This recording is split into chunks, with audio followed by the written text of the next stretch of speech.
zami mukeleka, mukeleka, mukeleka. Tusalile sauti ya zami mukeleka, ezaya kibamba kitofuluka. Na bolingo na bino basato tata wana peli mosanto. Papa Simon Kimba Mokiangani, Papa Simon Kimba Mokiangani, Papa Simon Kimba Mokiangani.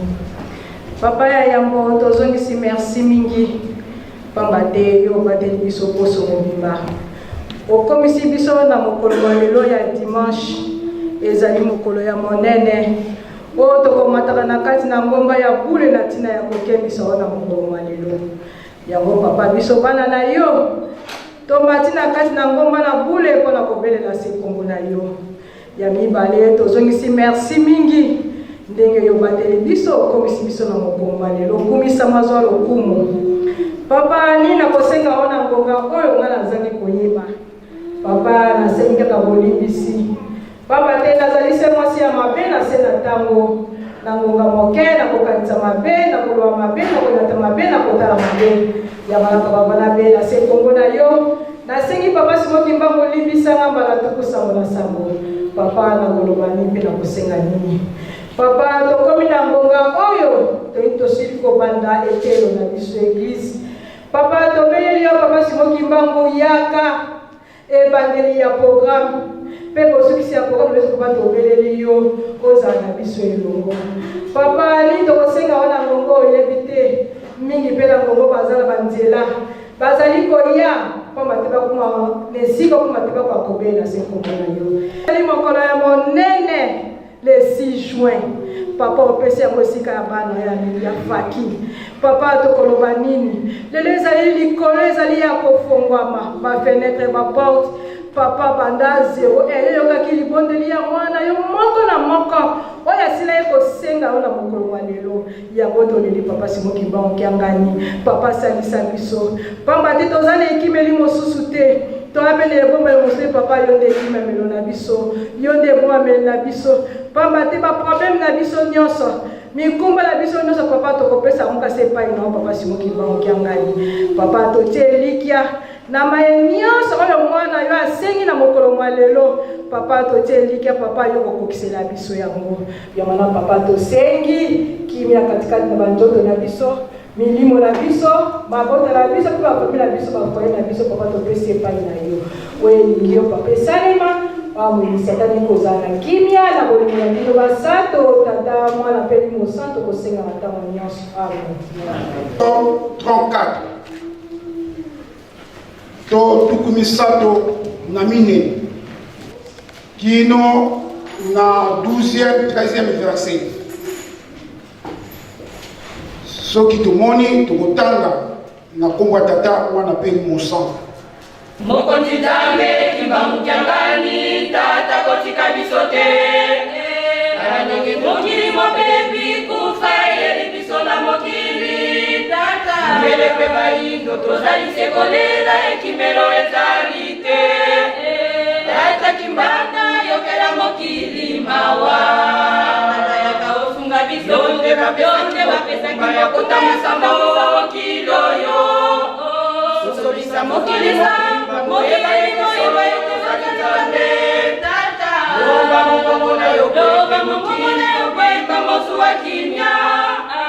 Tata Kimbana yokela mokili mawa. Tata loba loba mongona yokwete mokili mobimba mosu wa kimya. Tata Kimbana yokela mokili mawa. Mokili oyo mobebi ekolo batela mokili esuwa kimya. Mokili oyo mobebi ekolo batela mokili esuwa kimya. Mokili oyo mobebi Tata Kimba bisika nyonso kilia ezali te. Tala mokili obimba mobebi Tata Kimba bisika nyonso kilia ezali te. Tala mokili obimba mobebi Tata nyonso kimia ezakimia tala mokili mobimba mobebi tata kimbangu esika nyonso kimia ezakimia tala mokili mobimba mobebi tata kimbangu esika nyonso kimia ezakimia bilelo bitoni bisola mokili tata kimbangu yolo bilindi nzambe tozaliseko kufa lokola banyama bilelo bitoni bisola mokili tata kimbangu yolo bilindi nzambe tozaliseko kufa lokola banyama loba mongongo na yo nzambe mabota masoma mokili mazuwa kimia loba loba mongongo na yo nzambe mabota masoma mokili mazuwa kimia loba nzambe tata biso pelio pelio toleli nzambe pesa biso kimia tata biso pelio pelio toleli nzambe pesa biso kimia tata biso pelio pelio toleli nzambe pesa biso kimia tata biso pelio mobebi tata kibangulu bisika na mokili kwa kimia bilelo binori bisola mokili tata kimbangu yolo bilindi nzambe tozaliseko kufa lokola banyama bilelo binori bisola mokili tata kimbangu yolo bilindi nzambe tozaliseko kufa lokola banyama loba mongongo na yo nzambe mabota masoma mokili mazuwa kimia loba nzambe loba mongongo na yo nzambe mabota masoma mokili mazuwa kimia loba nzambe tata biso pelio pelio toleli nzambe pesa biso kimia tata mokili mobebi toleli nzambe patela mokili kwa kimia mobelio mobelio toleli nzambe pesa biso kimia tata mobelio mobelio toleli nzambe pesa biso kimia tata mokili mobebi tata kimbangu patela mokili kwa kimia maladi etondi bipai biso tata kimbangu kyangani olobikini mipepe ya mabe bipai biso tata kimbangu kyangani olobikini kufa ereki bipai biso tata kimbangu kyangani olobikini mokili mobimba mobebi tata kimbangu bisika nyonso kimia kimia tata mokili mobimba mobebi tata kimbangu bisika nyonso kimia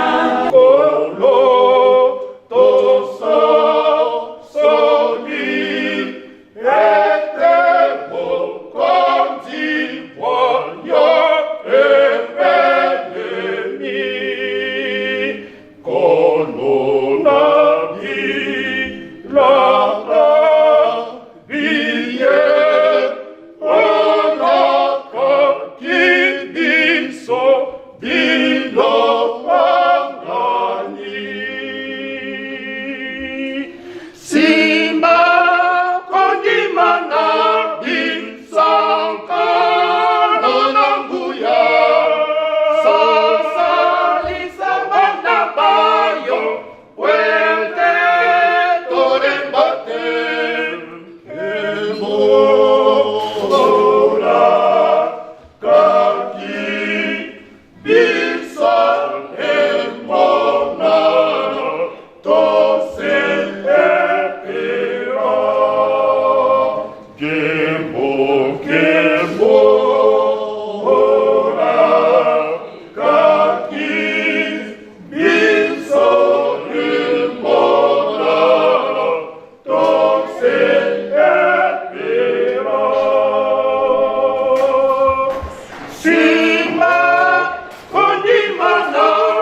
convoqua tout Israël et leur dit: écoute Israël, les lois et les ordonnances que je vous fais entendre aujourd'hui. Apprenez-les et mettez-les soigneusement en pratique. L'Éternel, notre Dieu, a traité avec nous une alliance horaire. Ce n'est point avec nos pères que l'Éternel a traité cette alliance. C'est avec nous qui sommes ici aujourd'hui, tout vivants. L'Éternel vous parla face à face sur la montagne du milieu du feu. Je me tiens alors entre l'Éternel et vous, pour vous annoncer la parole de l'Éternel, car vous aviez peur du feu et vous ne montâtes point sur la montagne. Il dit: je suis l'Éternel, ton Dieu, qui te fait sortir du pays d'Égypte, de la maison de servitude. Tu n'auras point d'autre Dieu devant ma face.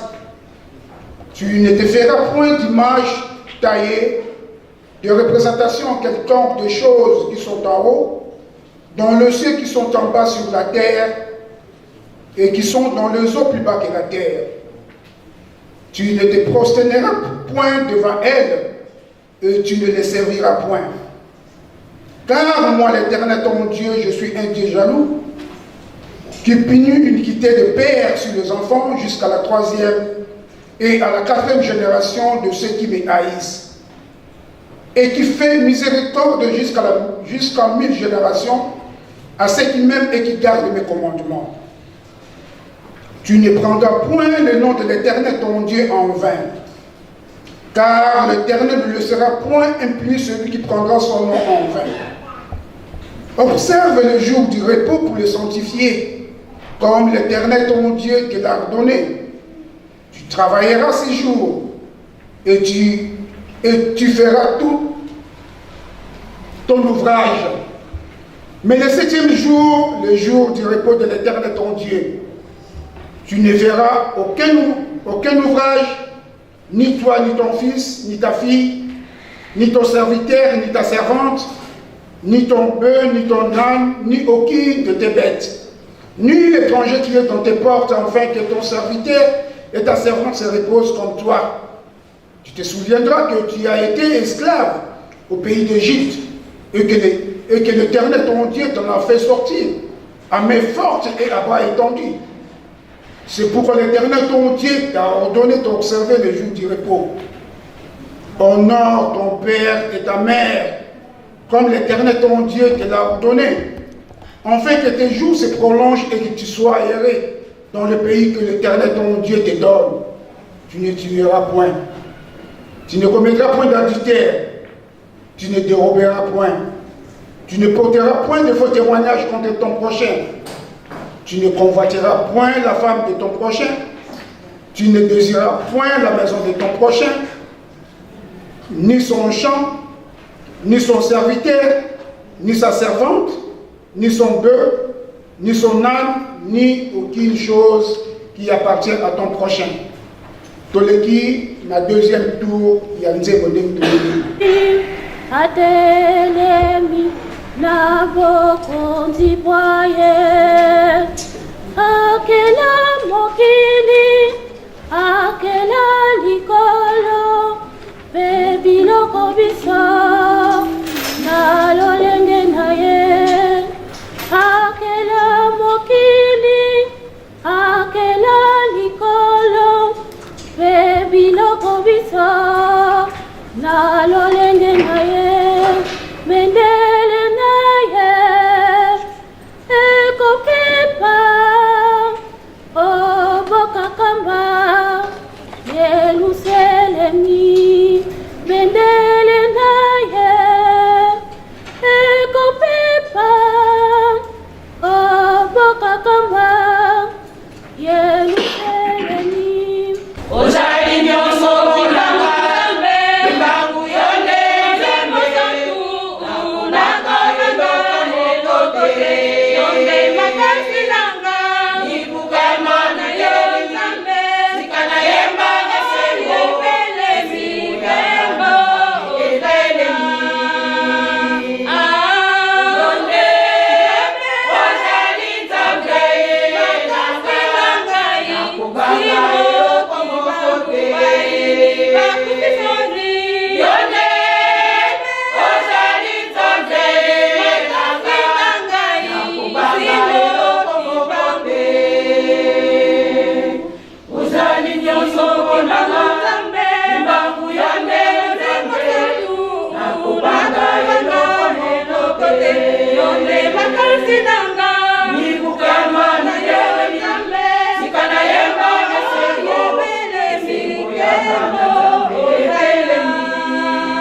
oningisi mokili nyasolo yaningama elemi toyezame toyemba na esengo aleluya yaningama elemi toyezame toyemba na esengo aleluya yaningama elemi toyezame esengo mayele ya satana solo esuki bomengo ya satana solo nzambe esuki mayele ya satana solo esuki bomengo ya satana solo nzambe esuki mibuka manayo eningisi mokili kimbangu kyangani yonde ozali nzambe satana akende na ye nzambe satana solo akende na ye satana akende na ye nzambe satana solo akende na ye satana akende na ye solo akende na ye satana akende na ye solo na yo sepelisa biso satana akende na ye solo na yo sepelisa biso satana akende na ye solo na yo sepelisa biso lelo yo mwana wanga onimbeli molimomosatu yakani okotana lingomba kasi tosamibe komyakolo yakani okotana lingomba kasi tosamibe komyakolo lingombo yo yakinya ya elakabe yakani okotana lingomba kasi tosamibe komyakolo yakani okotana lingomba kasi tosamibe komyakolo.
na faki gel moko ayeka na faki na jeteki tobengi mama Maya na bambuta nde tozwi papa pasteur yankenda uwa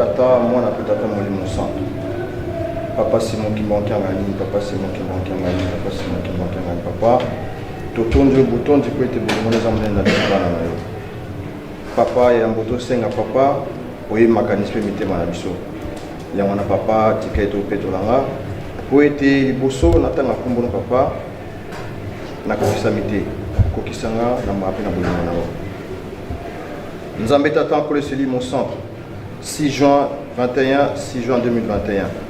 Papa 100 ans. Nini tosenga, nini tolobezanga ko papa. Elika na psezali, ndenge ange ayaka ko libérer papa, libérer biso pe na mikarato na Satan. Papa totale so mokilité, mayemaza ko leka kati ya mokili, na wakati ya mokili papa, yo yebi. 14 18 papa, guerre wana papa, yango pe na 2021 génération papa, toujours ke na motina soka papa yo katolika mona. Tika ma pe bolingo papa etala na biso bana na yo continuité à centenaire papa ningo lobaki yango centenaire 2021 et 2022 yango na papa malade na kati ya mokili ba passe na kati ya mokili na biso papa tika ete obongisa papa yo le tout en lingombo papa ce qui totali na mokili papa surtout ne papa malade o papa misala mingi kufi bana no mingi bazo kosala te mingi mikande ezate mabala mabota makamene papa mais tout en Yerusalem le bayon Nzambe ko ya raté wa kitoko teka bilamba papa mais avant to comme étape na papa mingi dans na kosala ni mon papa fongo la biso bana na papa pesa biso ezangi papa ko to sala msala oilingi yo papa tikete ko kisamana lelo ko munela le 6 juin na koma tata mwana molimo santo ko sema mama ei sumana davidi ufekenda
Nzambe na biso so na olokumu tata molimo santo na bolamu nyonso kosalela biso bana na yo papa yo bateli biso semaine mobimba kutu mobimba omonisi biso ntongo asika papa oyoki mabonge na biso ya mokolo ya lelo likolo ezala kofungwama mpona biso bana na yo tosenga na yo Nzambe oyoki libondeli ya bana na yo banda tokomaki esika oyo papa Nzambe na biso toloba nini tosenga nini tosengi bolimbisi na nyonso ya bokesani tosali uta semaine mobimba ti na mokolo ya lelo Nzambe limbisa biso po ete koloba libondeli na biso papa lelo mokolo ya monene le 6 juin biso bana na yo toye kokumisa yo koyembela yo kosalela yo papa mabondeli na biso papa tikani kopesa biso eyano ya solo mungu na telemi alingi akumisa bilembo na biso bana na yo papa me Nzambe oyo opesi moko te akobungisa yango oyo ozali Nzambe oyo aliki na nguya azali te tata molimo santo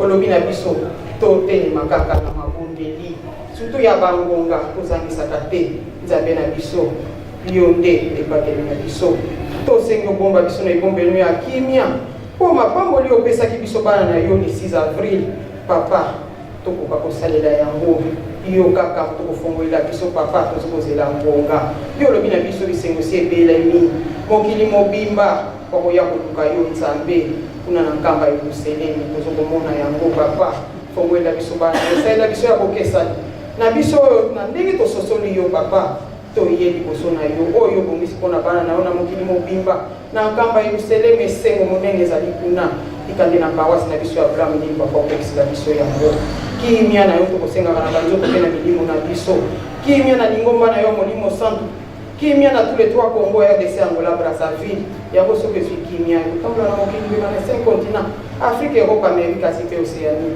papa luka mongo na otelemisa bendele na yo kote mokili kokozwa kimia kokimia mokili mobimba eso toyebi ezali pai na yo papa tolakisa mokili te pasi ezingi mokili mobimba etika esika te ata biso bana na wana Europe partout papa ya solo crise pasi eleki me biso ekimeli na biso ezali pai na yo elikia na biso ezali pai na yo olobi yo atie elikia pai na yo akoyebisa masoni te papa tosengi na yo papa na ngonga oyo ofongola biso bana na yo tala mpe bana na yo oyo baza na bopito na bapasi ya ndenge na ndenge malali oumeli ntango molai me ekimelo eza kaka pai na yo banga moto kosilisa pasi yango mokili mokolo oyo okoloba pasi oyo esili ekosila na malali oumeli ntango molai biso elikia na biso ezali pai na yo kimia na yo tokosengaka na mabota na biso na bafoye na biso na bafamille na biso na baoyo mpe bayebi yo te papa bakokososola kombo na yo oyo ozali nzambe nzambe mosu azali te se likolo epesami na yo bengama na yo nzambe biso tobengaka bana na yo programe nyonso tikina yango batomisaki ya bule tata mwana mpe tata molimo santo osengela maso emvuluzi kwange twizigi dowiza watuvuluza emvuluzi kwange twizigi dowiza watuvuluza mambo mengi matuzungidi maonsongenyezeyemo yuvuyoyo kumfungila yo makasiko enzampanga kwangayena Masei mwana imwana vela tata nzambi gozolo fumo Yesu Kristo ngomzanza tata simo kibango tata mwana vela eno tata malongo mutata simo kibango ngani tufutuke matono mtubakisi bafubeki muza sanisi na kumboni zambeto mulongo na kiaki katofwana ko tuzido mandolo masumo beto tusukula utuvelesa bayi kibena luzolo kusalila bakala yetu bamosi kanti kabandendele kokani mtukazina mafitu beto kutamono kabontu twavienga kanti twazala kwa maladi mamwanda kadi kituzingila munsi ya masumu katuna twavela ko vandosia zamukenda zambe wala kazi tulombe watentela kwa kwansambu kwa betu babonso yebena muzio pito betayela muzinzo bena mufulu efulu yebeto mosi pasibo watusukula utufwanisa mukitilu kyaku ututomese nitum pasibo twakusalila kalingeyo wavanga muntu kwa mvanga maladi go matonto nyumba benisaka zanda kenda nzamba wala kasi utusonga kenda zako kututangira mbiko kadi tozalaka kupiwa masumu kansi ndevu tulomvanga nzambeto kututangira mbiko tusonga kenda zako kadi kutulenda kuluzwa muna kenda zako kaka nzambeto tufwanisa tuvana zola kwa kutuzidi bafumiki mutomba kimfumukia masumu utuvana kyo pasivo twakusalila twayalenza yimuna lutumu lwaku itwakulanda kunima nzambe kenda nzamba wala kasi tuvana kikesa pasipo tosula mengi satana tuvana mbaku tuvana ngangu tuvana zai pasipo tatwana makinza mkia kusalila pasipo tokala twavela kuzingu lwetu mwanda kwa vela wavanda mukati kwa yetu nzambe to utufwanisa munakeleza mizola kwaku tangila mambiko mkumbasei mwana imwanda velela amen komi na ngonga oyo tubengi bapapa sielo na bamama sielo baleka liboso mpona seremoni na biso ya makabu.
yawe nzambe na biso zwa lokumu papa simoki mbango kiangani nzambe tokoloba nini na ngonga oyo papa na ngonga oyo omoni basali na yo batamboli na kati ya elanga na yo po ete bakokozwa mbongo oyo yango nde tongaka lingomba na opesalaka misala mbongo yango oyo ekuti na bisika ya ndenge na ndenge kasi yo nzambe na biso tobeleli yo na mokolo ya lelo papa tia loboko na yo opambola yango kanisa bandeko nyonso batie liboko na bango batia na kati ya sali oyo pambola banzoto na bango pambola misala na bango pesa bango mpe kimia mpe oyo ema ezangi bango okokisila bango bayebe bakoki kotia liboko na kati ya sali oyo te papa kanisila bango papa po ete mikolo ekoyaka kokotia liboko na lisusu na kati ya sali oyo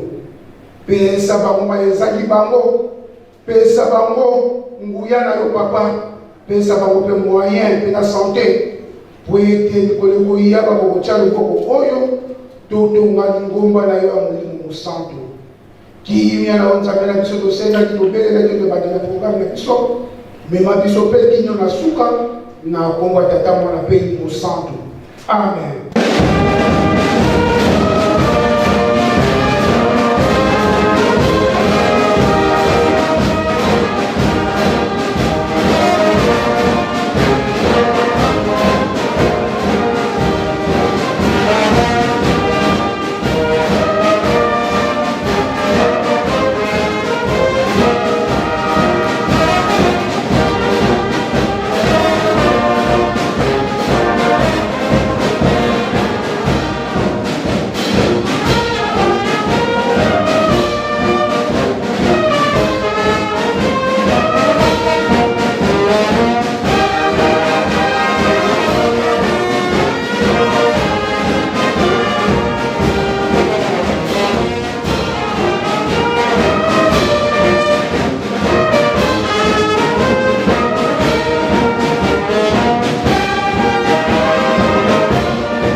Komba tata mwana mpe mosantu tokomi na ngonga oyo toyaka na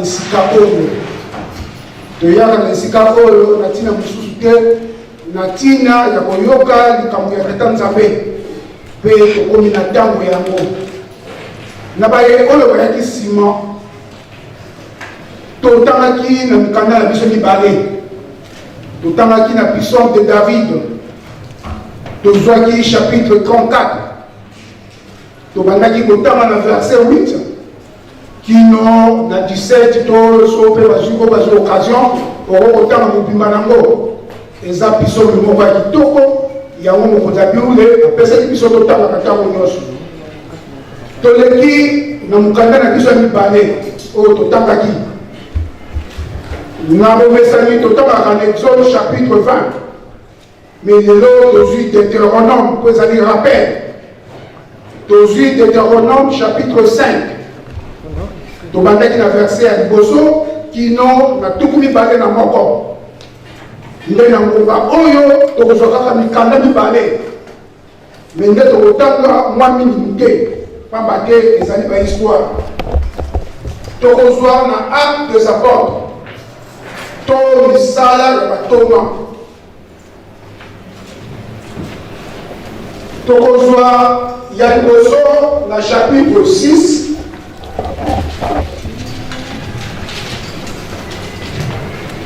tokozwa na verset 7 tina 15 misala ya batoma mokabo ya motoba nzela sambo kino 15 soki toleki tokozala kaka na mokanda moko kaka wana tokokende na Acte 12 kaka misala ya batoma Tokozwa chapitre 12, nde totanga verset ya liboso kino zomi na mibale. Soki tomoni tokobanda kotanga na kombo ya tata mwana mpe innocent. Vers Acte 6, verset 7. La parole de Dieu se répandait de plus en plus. Le nombre de disciples augmentait beaucoup à Jérusalem. Et une grande foule de sacrificateurs obéissait à la foi. Étienne, plein de grâce et de puissance, faisait des prodiges et de grands miracles parmi le peuple. Quelques membres de la synagogue dites des affranchis, de celles des Cyréniens et de celles des Alexandrins, avec les Juifs de Sicile et d'Asie, se mirent à discuter avec lui. Mais il ne pouvait résister à sa sagesse et à l'esprit par lequel il parlait. Alors ils subordonnèrent des hommes qui dirent: nous n'avons entendu proférer des paroles blasphématoires contre Moïse et contre Dieu. Ils se mirent, le peuple, les anciens et les scribes, et se jetant sur lui, ils le saisirent et l'emmenèrent au Sanhédrin. Ils produisirent de faux témoins qui dirent: cet homme ne cesse de proférer des paroles contre le lieu saint et contre la loi. Car nous l'avons entendu dire de Jésus: ce Nazaréen détruira ce lieu et changera le futur de Moïse que le Moïse nous a donné. Tous ceux qui siégèrent au Sanhédrin, ayant fixé le regard sur Étienne, son visage leur parut comme celui d'un ange. Pour le dire dans le chapitre 12, car dans l'acte des apôtres.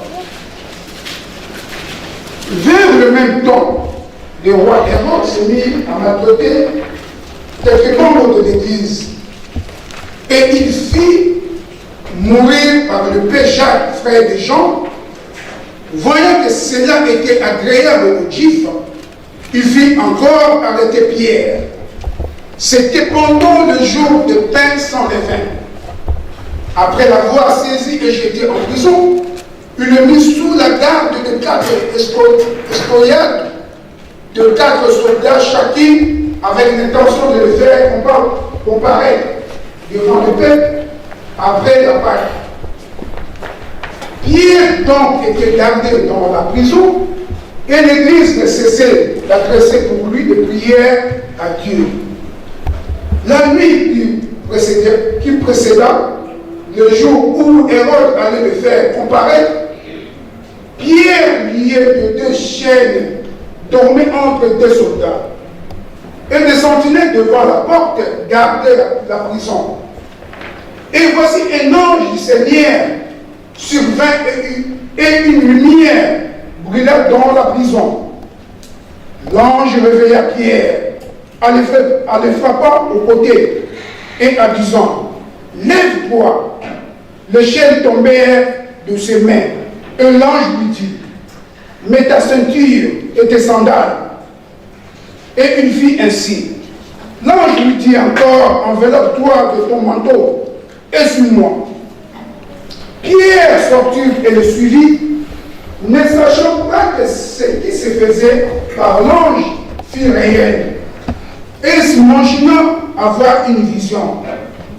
Lorsqu'ils eurent passé la première garde, puis la seconde, ils arrivèrent à la porte de fer qui menait à la ville, qui s'ouvrit d'elle-même devant eux.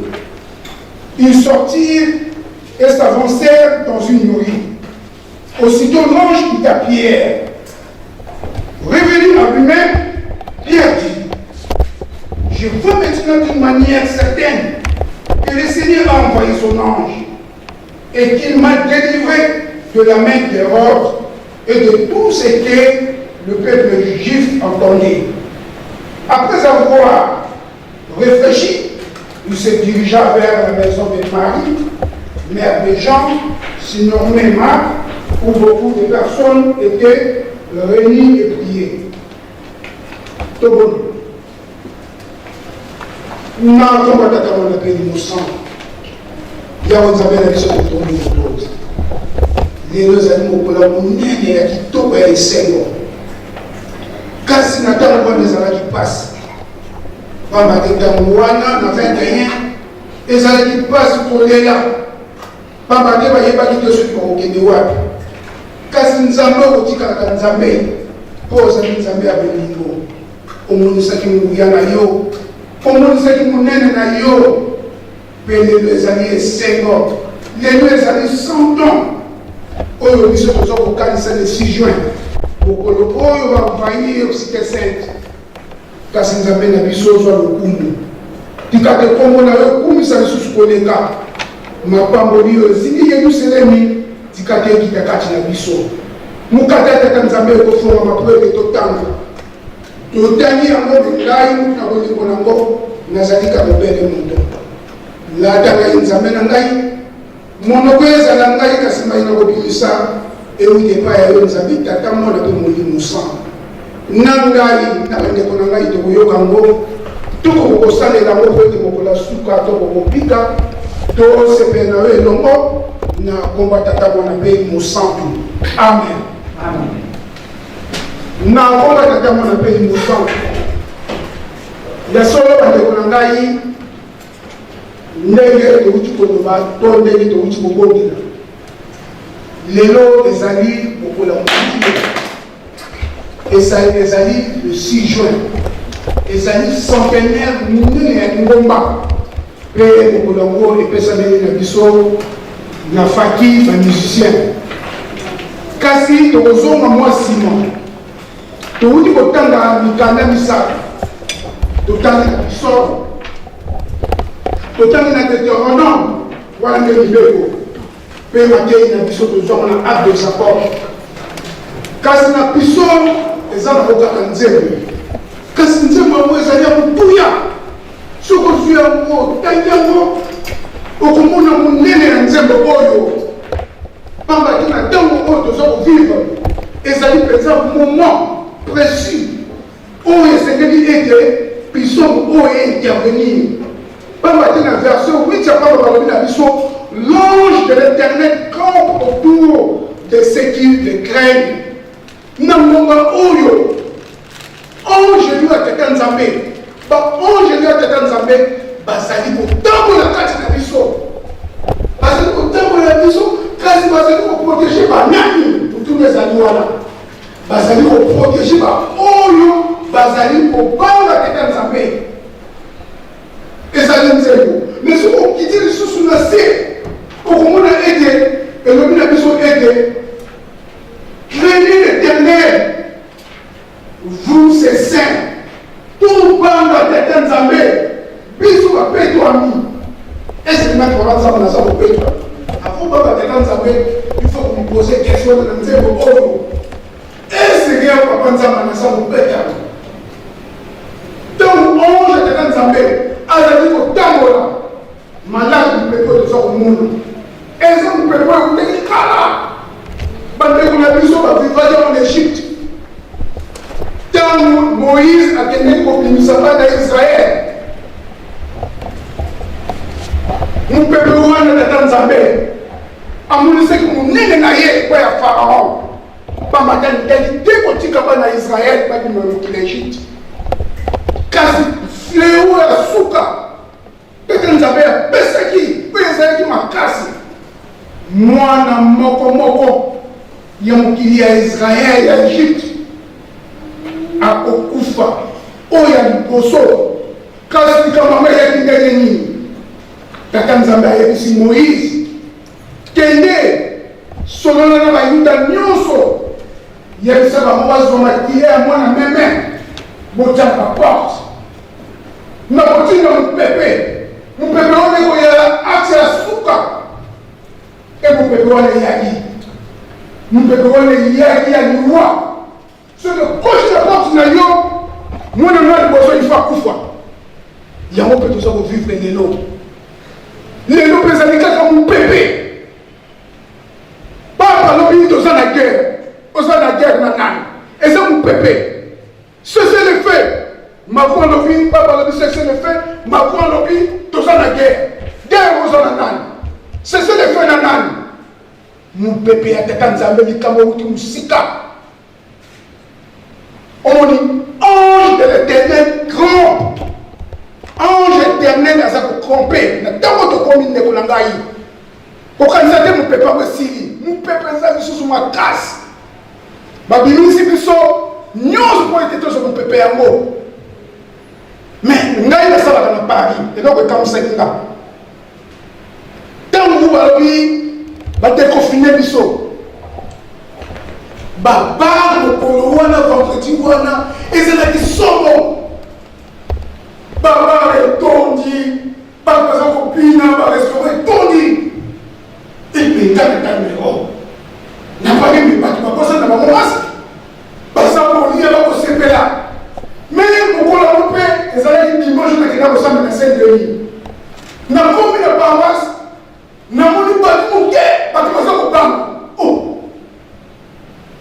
biso bato mokili baza kosepela baza kolia parce que badéconfine bango biso oyo ange tata nzambe aza kobatela biso toza kobanga kokende kosambela me mopepe wana na natindi yango ngai na kobatela yo me mopepe oyo tata nzambe motatindi yango yokanisi etumbango eza facile po yeke likambo ya ezauni ya jacob esila esengeleki tata nzambe asala akti oyo po ete mutu mwindu mutu akokozonga lisusu na esika na ye biso yango totani kasi ekebisi biso elobi préserver ta langue du mal et de lèvres de paroles trompeuses munoko na yo kimisoko na mabe mbongo na yo longola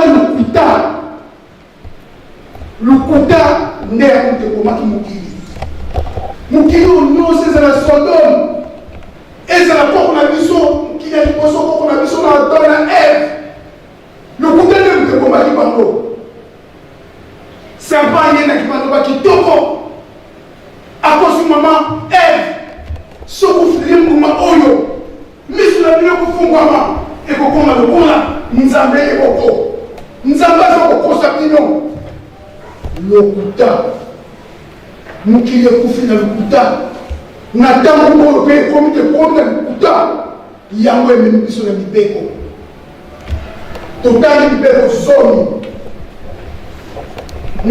zomi tozomona Deutéronome kasi soki otangi mokali ya Deutéronome ezali rappel pamba te Moïse asoki déjà mibeko totanga yango na Exode mais kasi ntango bakomi na mokili ya elaka oyo tata nzambe apesaki bango israele basala rappel bana bafandi pamba te génération ekotaki na mokili ya elaka oyo bakotaki na canon ezalaki génération ya sika soki totali histoire meme ya kimbangisme papa simon kimbangu na veke ye okomona ete génération wana nyonso esesili mais tokoti siko na centenaire sokotali toza génération ya sika soki totuni ana sali nana bibaki na 1921 ntango papa simon kimbangu moto azali te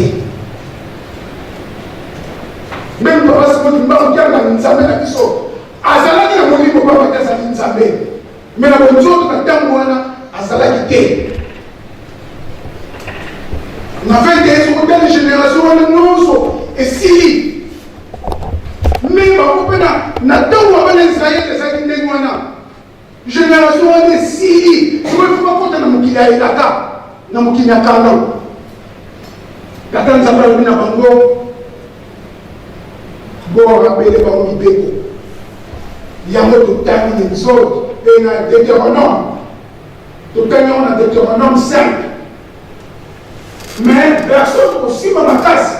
Comme à dire ça correspond à l'histoire de Bissot. Tu reçois verset mort. Tu reçois le verset Oyo. Que vous te retenez dans Bissot. Tu ne porteras point de faux témoignages contre ton prochain. Ni comme Oyo, faux témoignages. Tu as un Deutéronome. Il y a un homme qui m'a dit que Jésus. Et ça va comme les faux témoignages. Et ça va comme Kolo Yesu, mon Nzambe, asa miracle nyoso. Oyo, Nzambe négatif qui est. Papa te yimo kasa Nzambe.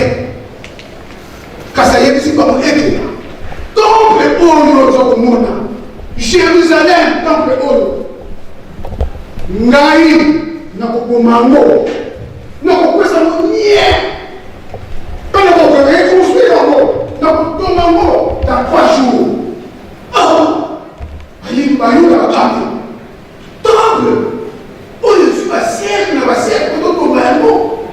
Il y a un problème de l'autre, que vous avez pas d'ensamé. Pourquoi ce temple, oh, il construit un peu à 3 jours. Ayuda, à mon avis, au blasphème. Au construit d'ensamé. Aux animaux d'ensamé. Il y a un moment qui parle de Jésus. La loi. Mais ma personne qui était, quand on est dans le bâtiment, on est au Nzambe. Parce que souvent, il dit, on va dire, on est soumis. Pas même ma songe, ma témoignage, putain. Pour être coloré, ça poufa. Mais ma personne qui était, quand on est dans le bâtiment, il est beaucoup. Alors, nous sommes dans la ordre. Ce que vous communiquez encore, dans 3 jours, n'a pas fait quoi. Quand on est sur le qui sont résurrection, vous savez oui. Mais nous devons comprendre qu'en côté, on est dans le gouvernement. Mais quand on est sur le qui vous savez, c'est-à-dire ce que nous avons confié. Dans 3 jours, à vous savez quoi. Moi, je suis inscrit à tomber à Jérusalem. Nous devons couper tous ceux qui n'ont pas les faux témoignages. Témoignages dans le Kouta. Et ça, quand on a sauté. Et ça, même dans le combat. Quand on a groupe, des faux témoignages. En montage. Maman Moko, tous ceux qui sont. Maman Moko, quand on a un et ça, on a vu maman. Bon, tu as un message. Oh, maman, vous avez dit de la cabine. Maman Moko, quand vous avez des pieds, tout ok. Papa bien lié. Ah oui, maman, il faut tout bénir. Maman, oh, papa, on a tout bénir. Maman, il faut tout bénir. Maman, on a zongi, à Kalisi, à mon vie, attends, on a bien. À ça, on a communauté, à ça, les communautés, à ça, tout le monde que jamais il y a eu de tout bénir. Papa a zongi sur le film. Aïe ici, maman, au lieu de me coller, bato azalaki na lisanga na kati ya lisanga wana ezalaki makambo ya kutu mais yo participaki na kutu te po yozali noki te mais koparticipaki likambo olobaki epuyaki bato nyonso mama wana akufa ntina elo azalaka ete boyo kosamba na ye mama wana asukiki abi ndenge kama kozalaki boye nde papa mama nakufa mpona boye donc napena azalaki na kati papa alobi mama kotubela kati na biso toyebi mingi de faux témoignage tosalaka ko mingi okomona moninga mosusu ayebi likambo te na makono ntango te me osali réunion po obundisa motu wana oke posali groupe tant que vous avez comme quoi maman on appelle la attention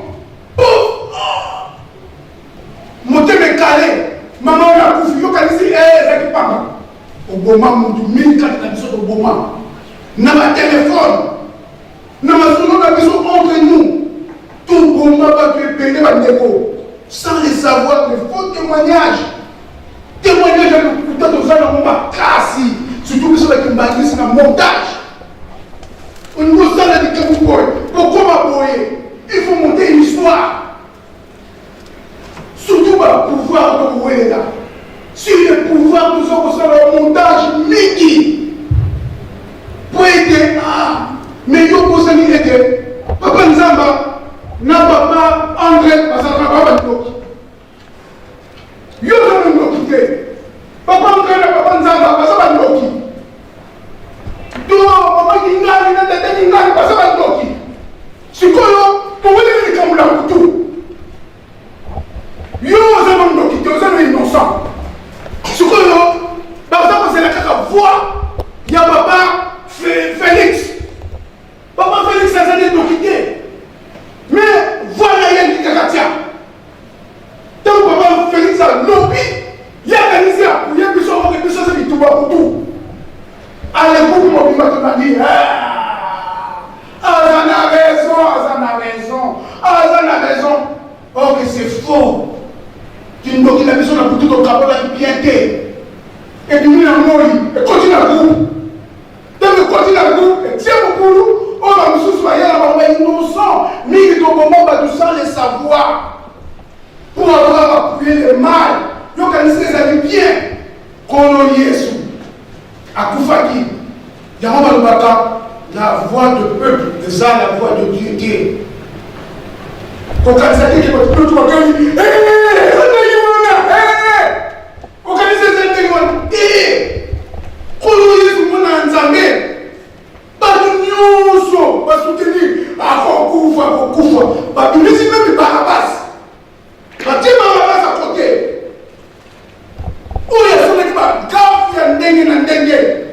Mais si tu as voix de peuple, Bissot, tout comme si Yekaka, Kolo Yesu Bayeko Bakaye, Hérode et Pilate, Azalaki gouverneur, il avait cette puissance-là, cette force. Il y a été Kolo Yesu innocent, mais Pilate a mis lundi peuple, il y a soulèvement peuple. Pilate a su Marie, faire signe de faiblesse à son rôle Mambo. Nous devons aller dans le Zambé. Ce que ça dit geste de moi, le Dieu est proche. Les camarades Zambé, ceux qui nous connaissent ont raison. Ceux qui ont raison. Même vous avez eu les camarades Zambé. Il faut soutenir, il faut défendre. Même le groupe ils ont la tête. Mais nous, on est intérêt au combat. On a l'intérêt, papa, c'est moi qui m'en tiens. Et ça dit, il faut vous soutenir jusqu'à la fin. Le Bouddha, on l'a dit, l'histoire, comme il y a centenaires. Et ça dit, même histoire. Même histoire. Papa, c'est moi qui m'en le 6 avril. Tout le monde m'a comme il y a Salaki. À ça, le miracle comme ça, comme un carton. Ça me concerne le Kibobimba. Et si elle n'a pas avis, et qui dit que ça, Mbandamou, Europe, la Belgique.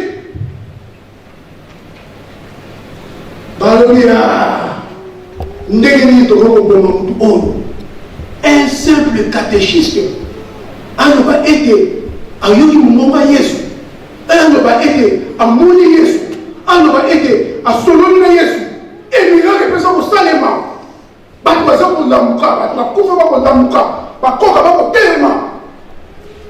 Non, c'est pas possible. Allez, le Kouta dans le Kokota, la missionnaire va continuer à faire dans le Kabango, catholique protestant, va continuer à faire dans le Kabango, va mourir la tombe comme une vie. Commerce n'a pas pris une essai, va plutôt comme une vie. Va te malade, nous sommes dans la Kamba. Va bien, vous devez faire cette économie dans le biseau. Tu ressens la ligne. le côté continue à 4. Tu peux conseiller le camp. Il faut te cambayer. Tu peux mailler. Il y a encore de commander dans le mois de juin. On doit fêter centenaire de Bissau. Le 5 juin, Morel, à l'homme camp. Georges Morel. À l'homme de Bantamou. À l'homme de Gaï, il faut mettre le camp. N'est-ce pas le cas? Ni les hommes de camp. Assis 24 soldats. N'interprète beaucoup. Pas du bon? Bissau, il faut que comme un camba. Payer par un camba, il y a un camba. C'est moi qui m'en fous de cambayer. Appuyé par les missionnaires, catholiques, protestants, par commerçants, par le diable. Il faut que cambayer, il faut que cambayer. Donc, il y a pas une c'est là, le 5 mois, et ça va être un dimanche. Papa, c'est moi qui m'a payé. Mon livre est sali. Ah oui, ah. Mon livre était, il faut que tu aies un bâtard. Tout qui ne m'a pas béni. Tout qui ne m'a pas béni. Papa, tu m'as dit ça pour y aller. Et vous avez dit tout communiqué. Assis, maman, oui. Assis, papa. Allez, projeté par moi déjà.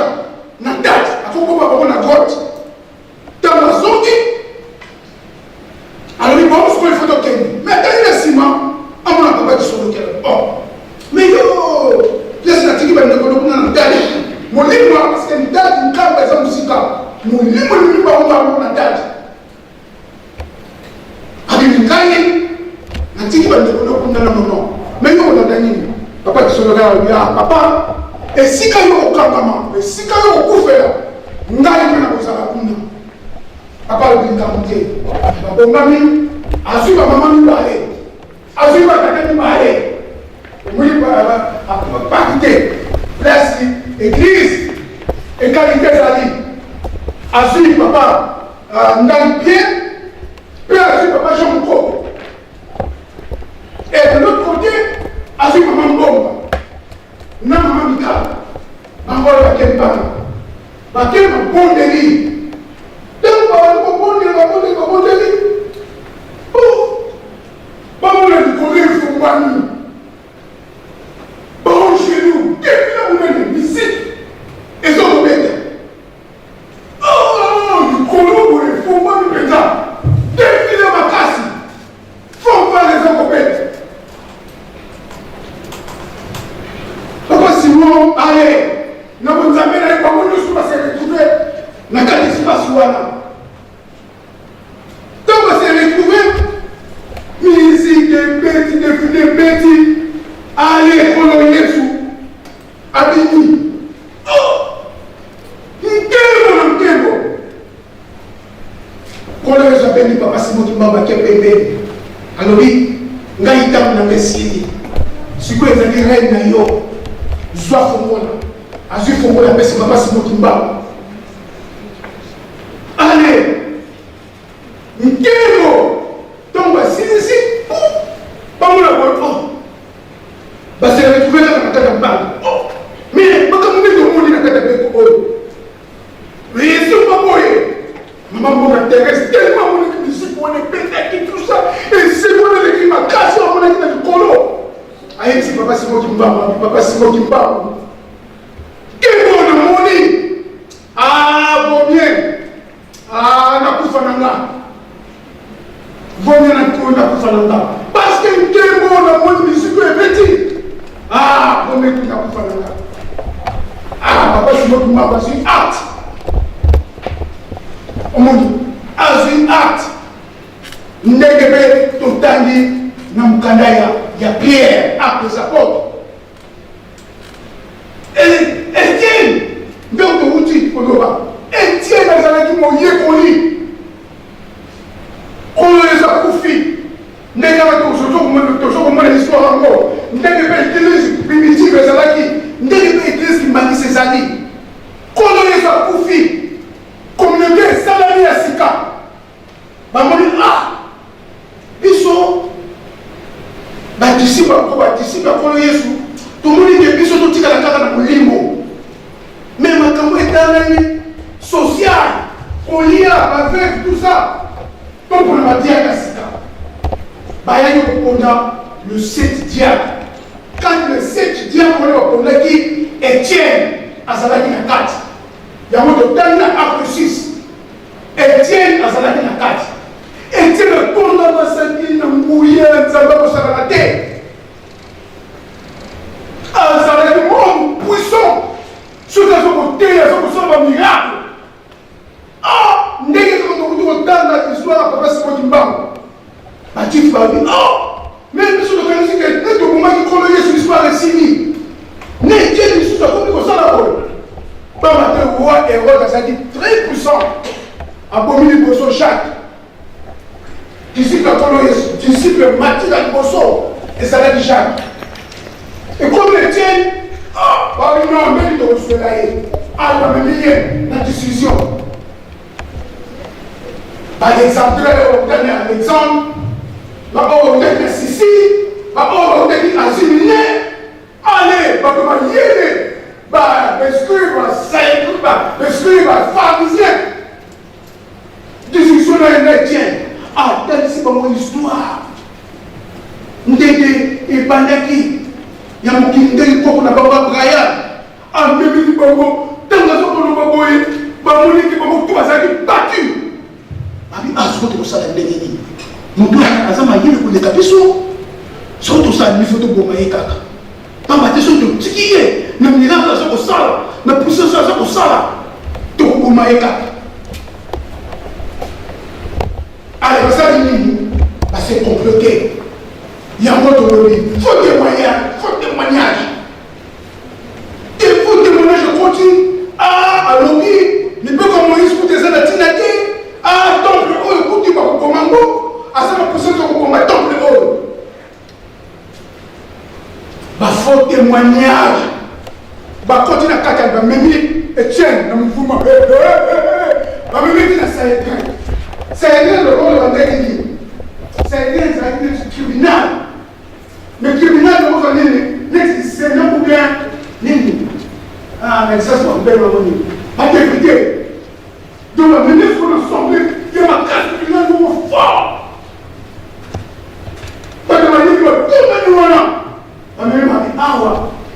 Ce qui est hot, de tout venir pouf, ce qui est là, oui, pouf, glisser les battes, tout comme il y a là. Ah, il a envoyé le tribunal, la juge va faire jouer dans ses requêtes. Allez, tiens, l'ennemi. Avant de se faire, tant qu'on a besoin de t'entendre. Avant de tant qu'on a besoin de faire Jésus. Allez, c'est mon nez à faire Jésus. Ce qu'on va chercher, on va faire des problèmes, on va faire des problèmes. Parce qu'on a là, Étienne. Ce qu'on a là, Étienne. On va dire Étienne. Et comme il est ange. Exemple, nous avons la grâce. Ce qu'on va témoigner, parce qu'on va rater. Parce qu'on va témoigner, là. Ah, après, on va comme on va faire. Étienne, il va faire ce que allez. Parce que il va ignorer, mais ma monnaie est Allah qui s'est au corps d'Abraham, a telle histoire à Israël. Allah qui s'est pas motivé au moment où on va commettre la colère sur le Messie. Soukanango, Bazup, Etienne, Babimisé, Banda. Ma monnaie est moyen pour kada les camonatés. Ah, les pharisiens, Nyoso, Banganza, Minene, Babaniko Bamba Etienne, Banga. Donc, nous avons Etienne Mabanda, Bilama Etienne le Molaki. Et quoi qu'il y a Saba, on a Paul, Otobeki Saoul, et on a Saoul. Saoul a Tali, Paul, comment on est comme Paul. Saoul et Wana, abandonné pour persécuter l'église de Tanzambé. Atali, oh, mais Etienne qui, oh yo, parce qu'on s'alaboye. Tout à l'heure, il est classe beaucoup. Et Azalaki m'a dit le mot de Kangaï. Mais n'est pas commission pour comme on lapidé. Azongi si matanisi sima. Arabi ah. Il kambu o ezali solo. C'est à partir de Tamouana qu'on est pour se manifester dans Saou, dans Damas. Au total, 2 tableaux, 3 tableaux sont représentés. Tu présentes le tableau et tiens. Dès que tu as l'habité, tu as le bouton mensonge. Tu vas pour commencer. Tu continues le deuxième tableau, dans 12, dans acte 12. Il y a Pierre, Babomi Jacques. Tant que Babomi Jacques est roi de hier, à l'écoute consentir, il va pour le ressusciter. Bakali Pierre. Pierre que Bakali Pierre, va me mener dans la prison. Si vous posez un peu de salagini, on a dit qu'on a nassé, qui est pour blasphémer, parce que le judaïsme a un esprit puissant. On ne doit pas cesser, oui, pas pour Pierre. Pierre n'a qu'à faire tout à la vie, n'a qu'à faire prison. Quand il y a la chaîne dans ma peau, mais la prison va dire qu'il est prison jamais vu. Et ça peut être là. Il y a 4 phases pour comment n'a pas de sortie. Donc, la prison va dire on est que tape nuit. On est sur la porte nuit. On est sur la porte. Dans ça, on est dans la soda. La cascade de Boudou, ange. On nous a donné la puissance. Ange de l'éternel, comment? Ange de l'éternel, ça vous donne dans le moment à cause de la prison. À mon Pierre. Pierre, souvent, il y a un exemple de notre. Ah, on a une division. On nous a une division. Ailleurs, c'est Pierre nous bandit. Ma chaîne de ce pays. Dans ma chaîne de pays, ah, le Pierre. Là, les enfants n'ont rien dit. Ils ont senti une réalité. Ils ont monté dans la carte. Allez, quand vous êtes mis les bossos, vous allez vous sauter dans ma casse, vous s'arrêter. La carte. Comme la deuxième nuit, va sauter déjà ma flèche. Oh, la carte. Il y a un moment qui va me donner. Pas les amis réalité. Va communiquer la soupe à la porte. Pour pouvoir faire mon magasin, impossible. On va dire, ça dit, porte, on va faire. Il faut m'en arrêter jamais. Donc, les amis sont inégalibles. Pierre a promis en âme, il y a un moment où on a la vision, à mon porte, il y a un mot, porte, il faut famille. À Dini, à quel moment on a à quel moment à mes amis, ils ont mais les réalités, mais ça n'est pas là, ça n'est pas là. À mes qu'on ne laisse pas ça là qui ma bonnerie, n'a pas mat, ma bonnerie. Pierre a venu par vous pour a sonné. Moi, je n'ai rien qui me donne. Oh, mais Pierre, à vous pour ça va découvrir. Je vais dire tout donc, il y a Pierre. Et c'est que ça là qui va pour nous qui est cansé. Il y a d'autres sons qui devant le deuxième tableau, d'autres sons le troisième tableau. Il y a Papa Simon Kimbaou. Papa Simon Kimbaou, balongé na banque. Dans la langue, pour tu vas comme un Kengo. Dans la commune de Kengo, les Sika ont dit Papa Simon Kimbaou, après c'est comme un bosso. Na Kengo. Nanda où la maman bombe Marthe. Maman bombe Thérèse, maman bombe Marthe na Kengo. Donc, comme la Kengo, Papa Simon Kimbaou a passé communion. Donc, on a passé communion. Ouf! Communion de Bosso, la canisse c'est là qui Makemba, Otumba, Namai. Mais il communion, a passé communion. Oh, il y a Bosso. Allez, Papa Simon Kimbaou. Donc, on dit que il can go all the effect on sérieux. Allez, Papa Simon Kimbaou dit bon, donc on a la arme, il y a tout le monde. Il faut que tu aies un camp. Parce que tu es là, combien de camp.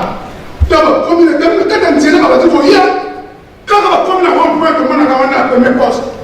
Ma rond-point, on a. personne. Batimisa, Babimeli Bango, on a 5. Batimisa, Babimeli Bango. Ah, on peut pas dire qu'il y a pas de temps dans l'Angela. Donc, comme mi parler à une telle assez.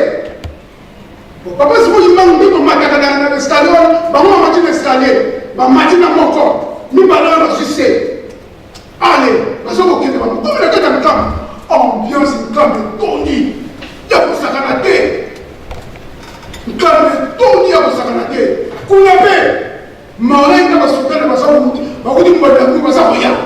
Basakoya. Nanzela. Donc, vous avez un camp plein. Moutou bazaki na yé. Mi parle avec un gars qui Mokwana. Mbalou va comme un camp. Ton monde est presque pas si vous m'en au sens. Na tombe na koshwana. Allez, nous devons avoir une affaire d'État Safou. Nous devons aller mouiller. Allez, papa c'est moi qui m'en la tombe en allez, ma bonne guérie. Ce qu'on papa c'est moi qui m'en talisier. Les camounis les moyens les 6. Ma talisier que bazali au camon. Papa c'est moi qui m'en nous appelle d'ailleurs. Tellement on va tomber qui les maisons où de gauche à droite, à Mati dans mon livre, le Coran c'était, à Zuin Kao, à Tamsan les 4 points, Baba là, Tibani, Baba qui pour tout, on va dire que c'est là, non, on va dire de gauche à droite, Baswa qui complique, Baswa qui guérison. Kasi, toujours il y a un bébé. Papa c'est moi qui m'a baissé mon bébé, à baisser mon bébé, à l'objet à Bango, il y a ça le bandeko. L'incapacité de rien passe. Calamité va sauter au compliment. Ah, bah, oh, yo, bah, mon a été, bah, mais coquille, bah, ben, n'a pas gagné, n'a pas mot. Oh, bah, mon dit que, bah, cocaté, bah, ben, n'a pas gagné, n'a pas mot.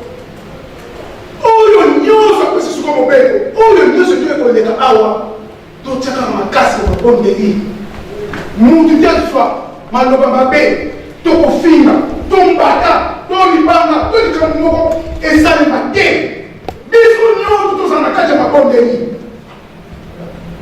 Allez. Papa, c'est moi qui m'a appelé si directif, voilà.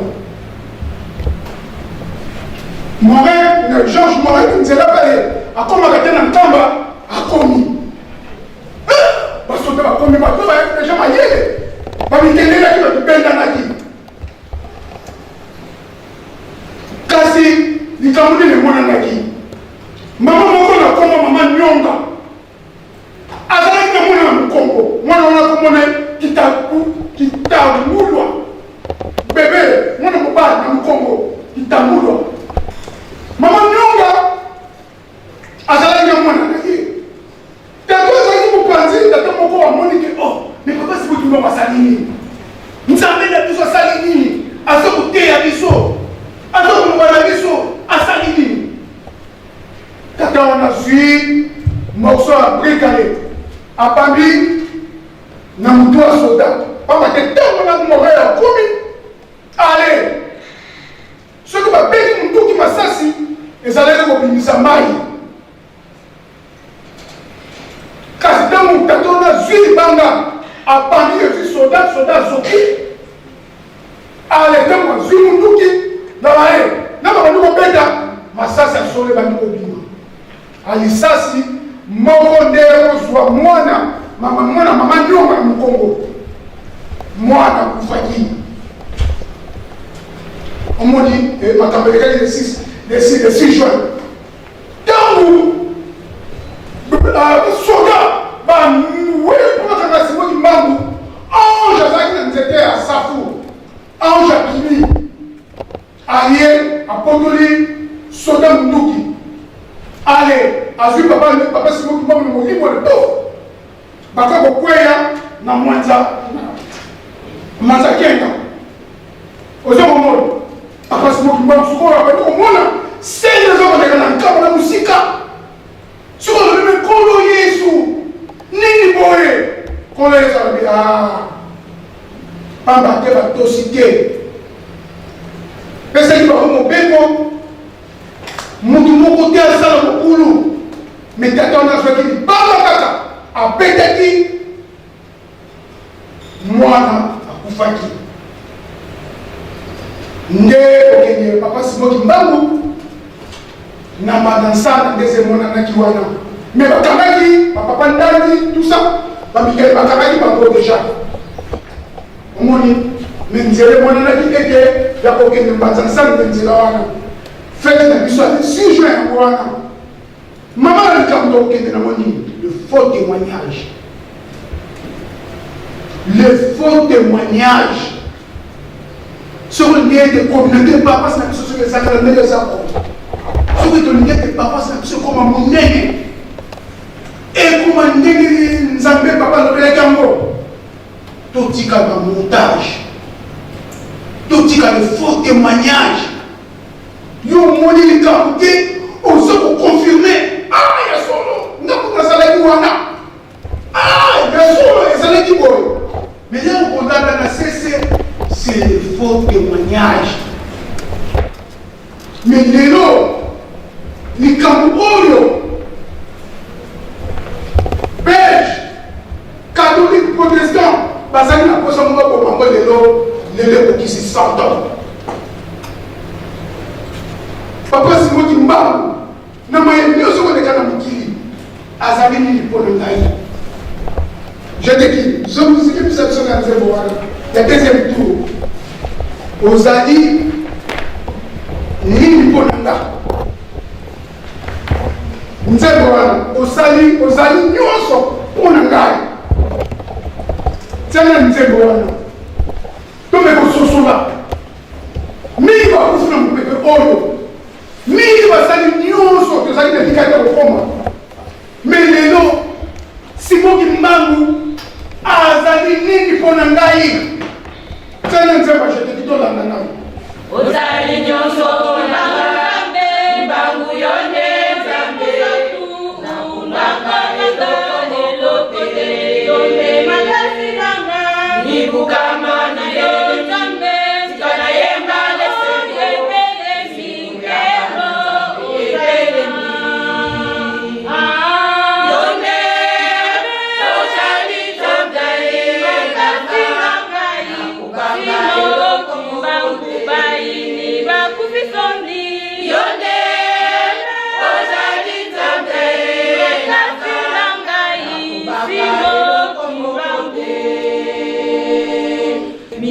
Kama yani ngobani berelie etambe ngaye mane sengo alleluia kama yani ngobani berelie etambe ngaye mane sengo alleluia kama yani ngobani berelie etambe ngaye mane sengo mokili mobimba mayele masuki bakomi kozonga epai na yo nzambe mokili mobimba mayele masuki bakomi kozonga epai na yo nzambe bamoni ya solo yonde ozali nzambe kimbangu kyangani yonde ozali nzambe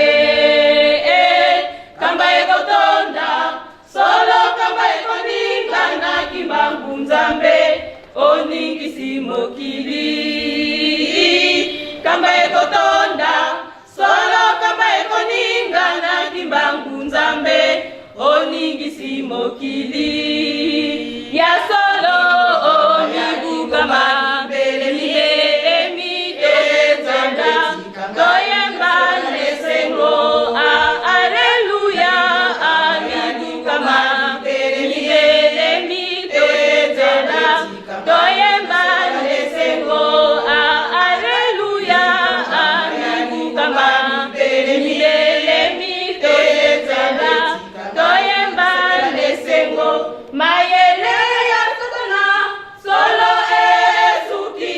bomengo ya satana solo nzambe esuki mayele ya satana solo esuki bomengo ya satana solo nzambe esuki mibuka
ici conclusion la biso eza penza na nzembo ya Jiteki.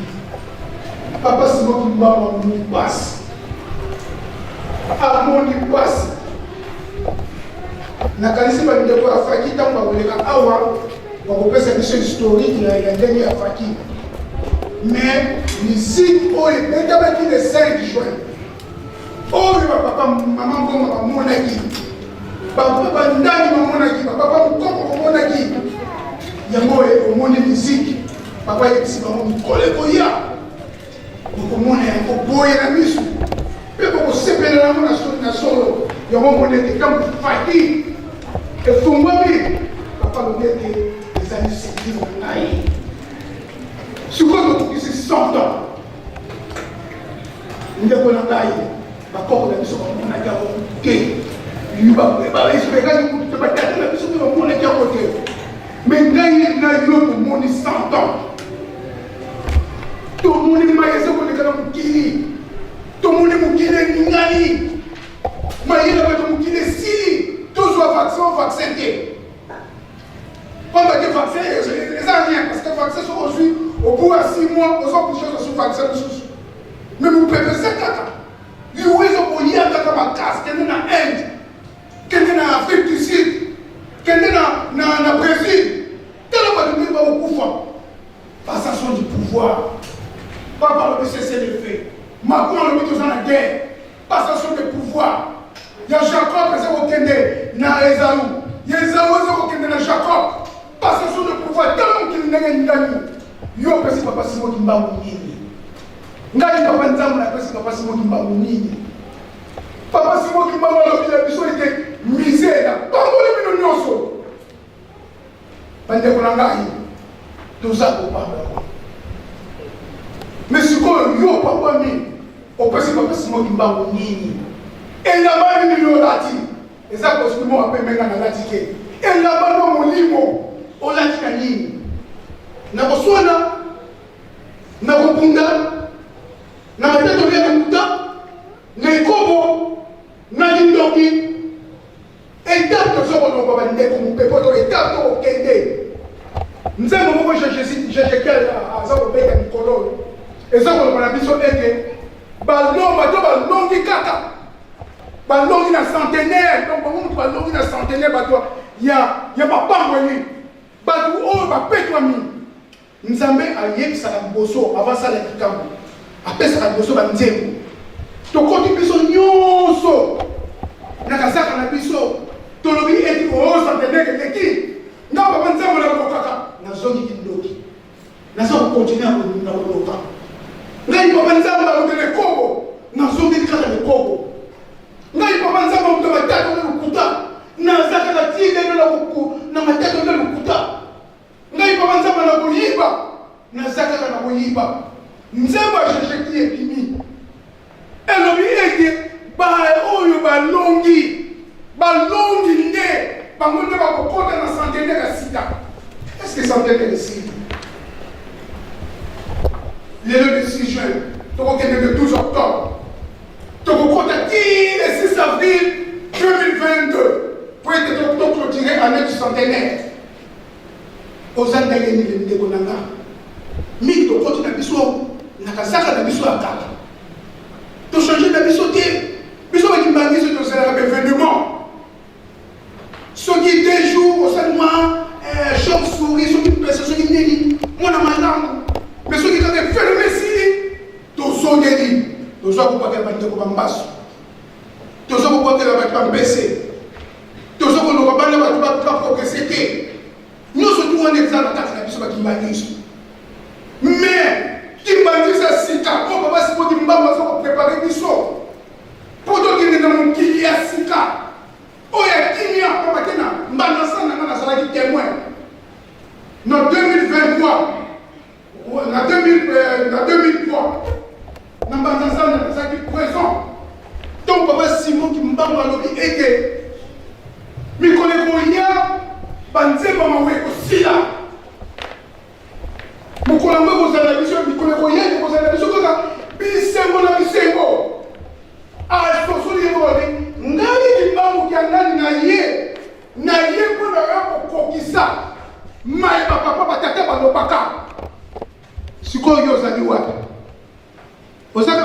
libre. Ozaka kawa, nakata ekindoki.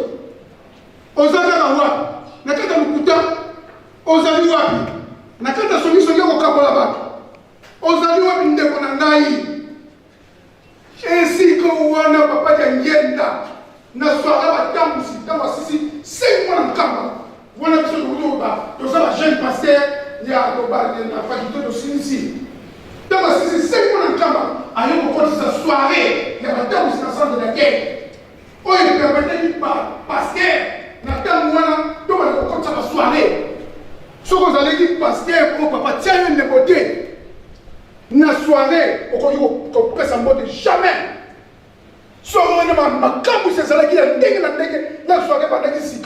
On était présents, on était là. Mais moi, papa, je ne peux pas qu'il ligne. Avec calamité, nous devons changer. Protocole de la 3e, papa, soulignant, protocole de la 3e République. Ce que vous allez dans ma kilia, dans ma boko, on ne compte jamais. Est-ce que la 3e République a le droit en ligne? Bisous de Rana Kansa, tu sais bien d'abord, dès 3e République à mon limo. Tout ça là, la 1re République. Il n'y a pas Simon qui m'a puta. Tu continues la 2e République. Il y a mon vol à Misato. Tu continues la 3e République. Il y a pas Simon qui m'a kiangani. Mon corps ici avec Milaka. Mais tu continues la monde de Yéni. Nekonanga soko salina kila na maboko. Même au sali nyonso. Et vous allez passer. À moins qu'on tout là. Ce qu'on tout au tiki. N'est pas mais pour le nyonso, n'amato inandai. On a besoin de la jeune pasteur de la 22 ans. N'amato inandai. Papa, nous sommes 3e République. Papa, il va vous porter un mot. Papa, il va vous porter un mot. Centenaire de mot. Au côté de la 3e République, Ndengeni. Au côté de la Ndengeni. Papa, il a eu ce que vous avez roya. Tokani kalibana ba nzete, papa tate. Tokani kalibana ba baba ba nzete. Tokani kalibana ba samai, toke ba na samai. Tozi ba musu toke ba na pata. Tozi ba musu ba esclave. To comme si maman esclave, pour ça la gambi son bongo. Mais tant que komi, biloko wana ne se aussi là. Moko sabila ka to sana esi mo to ba tiangani. Biloko wana ne se aussi là. Ce dernier là, le processus a formulé. A formulé que son nyonso nous a dit à besoin au fond maman. Ce qui est au besoin au maman, à Talion Deko. Ce qui est au besoin au maman. Ah, ça l'a maillé. Moutuna maillé na yé. Camarade au fond na yé. N'a pas vu papa Sida. Papa Sida pas eu na yé. Yo me dit à papa Sida. On me dit à papa Nzam. Yo papa Nzam. Ce gars-là. Oh, l'homme sur papa c'est des police, l'homme sur papa c'est des Gaïa, l'homme sur papa c'est des Lucifer, l'homme sur papa c'est des Boy. Yo yé billet, Kemba mon coffre de Pembe. Donc il dit Moutou, ah, quand on va me combattre, ah, qu'on peut cette sincérité, ah, pour beaucoup de il fallait qu'elle ait pour ah, boy, et il est mon engagé. Quand il y a des ma paix, les gens m'ont appelé quoi, la carte de tout naïo. Ce que je dis, moi, je ne connais pas Zoua Mayele. Zoua Mayele. Même si on a 1 euro, on a un bon côté de la poche.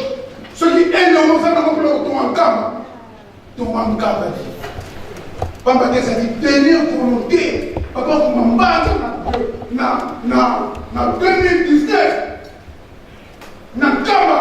Papa, vous m'en battez dans le midi. Papa, c'est. Alors, Nandike bile loko mususu te peut-être que lobi loko salate poto bila nankamba aussi c'est la nkendelo boko sepela pas nyo c'est ça nse nzoto na yo na se nzoto na katema na yebi na nzoto na yo fukama tala musu nankamba baba papa te ngenda yo bakini ono baki na biso ni papa te ngenda na nzoto na ni papa te ngenda. Et de mots, c'est qu'il y a papa termine de la mort dans le lieu.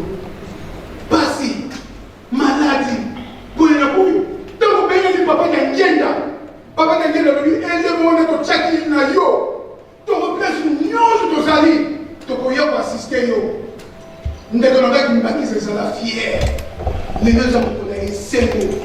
mon collègue m'a pas mori.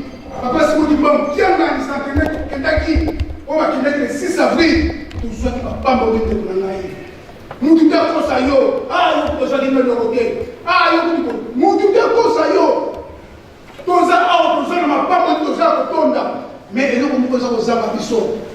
Il y a mon cœur, tout nous l'a même emballage à Bissot. Tout nous l'a emballage à Bissot. Tout ça, nous nous disons, mais malheureusement, nous sommes à ça,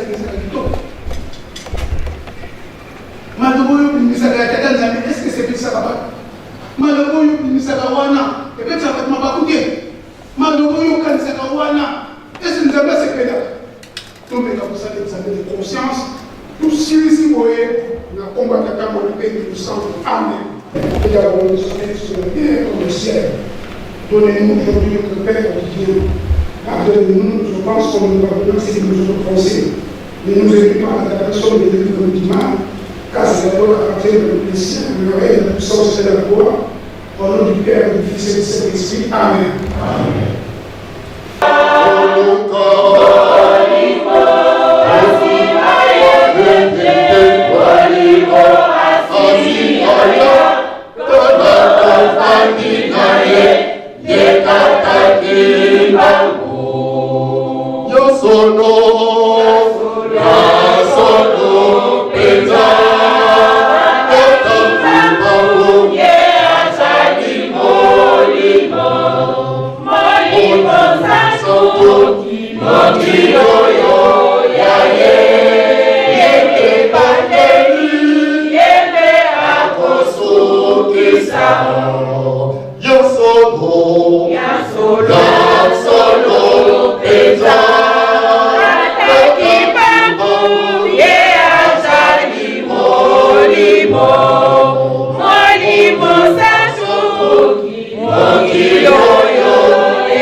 Dans le psaume, chapitre 34, versets 8 à 17. Nous y aller dans Deutéronome, chapitre 5, versets 1 à 21. Concernant le texte de méditation, il est allé dans les actes des apôtres. Premièrement, dans le chapitre 6, versets 7 à 15, puis Puis il est allé dans le chapitre 12, versets 1 à 12. Donc, je pense que nous avons tous entendu la prédication, que son message soit entré en nous et que cela puisse nous servir jusqu'au jour dernier afin que nous tous, nous soyons sauvés.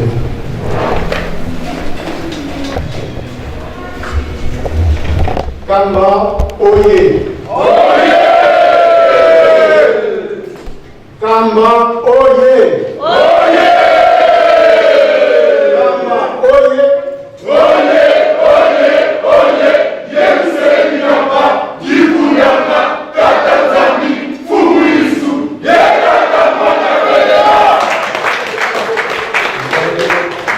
Les cotisations.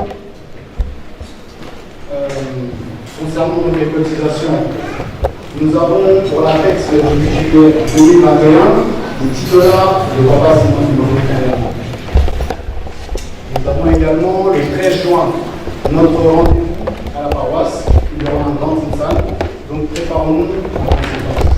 Et enfin, nous avons les cotisations du transport. Donc à ce niveau-là, je pense que tout le monde connaît. Nous savons comment nous préparer.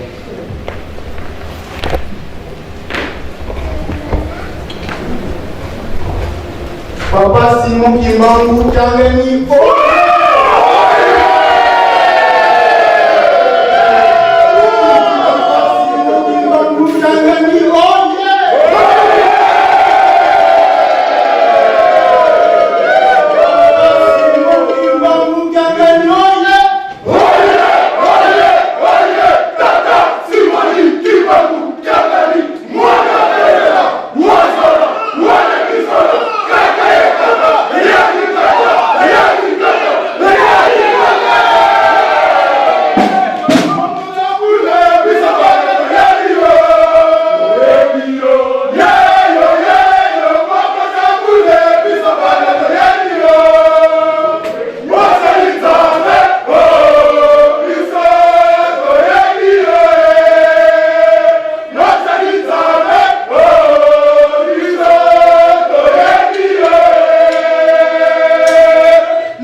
Nous passons donc au communiqué.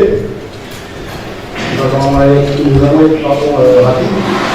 Premièrement, donc, nous avons tous les vendredis de 10h à 15h. Nous avons les écoutes. Nous savons que ça va être très important spirituellement pour nous. Donc, soyons présents vendredi. La liste également pour l'institution du catéchisme est ouverte. Nous pensons papa, maman, vous inscrire, la liste est ouverte. Et enfin, nous avons la collecte pour l'OVH. Notre maman est passée dimanche dernier, nous savons. Donc, tout ce qui est au niveau du thermomètre, du pulomètre, 1 €, 10 €, 50 €, tout ce que vous avez en votre possession, qui puisse aider vos frères et sœurs, qui puisse aider les enfants, tout est alloué. Et nous demandons à ce que vous puissiez manifester votre amour.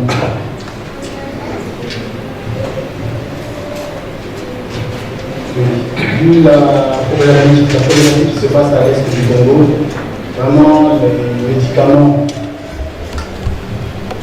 sont vraiment nécessaires. C'est pour cela que si vous avez dans vos stocks chez vous les médicaments, c'est vraiment urgent que vous puissiez venir train d'envoyer le frère de PH4. Pareil pour les événements. Nous allons passer aux salutations. Nous demandons...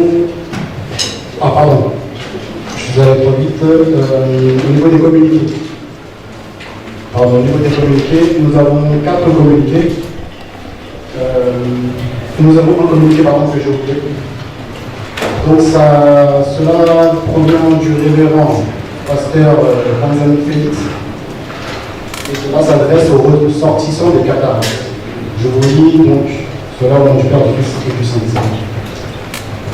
Nous demandons à tous les ressortissants des cataractes de se retrouver autour du révérend Félix Panzani pour une suite à donner au communiqué du révérend Fabrice, provenant de Suisse, afin d'apporter, sous la sollicitation particulière du chef spirituel, Papa Simon, notre participation de 20 €.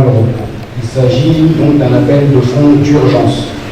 Paix et grâce en Papa Simon Kangani, révérend Félix Panzani, le 6 juin 2021. Donc, nous pouvons passer aux salutations. Nous demandons à Fadi de bien vouloir.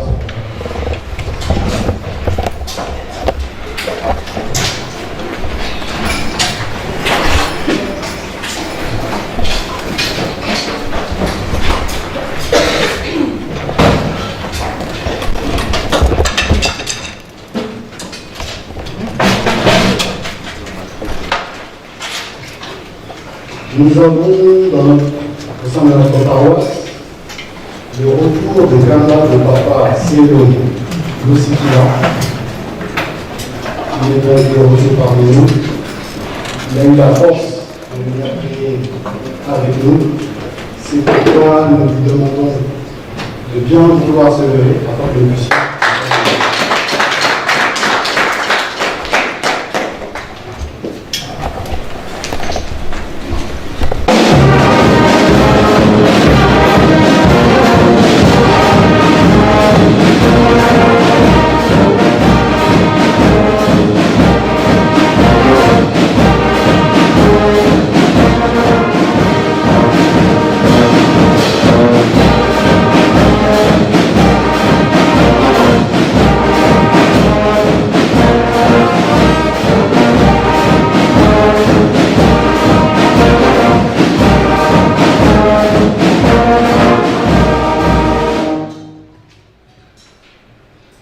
Accueillons notre Papa au nom du Père, du Fils et du Saint-Esprit.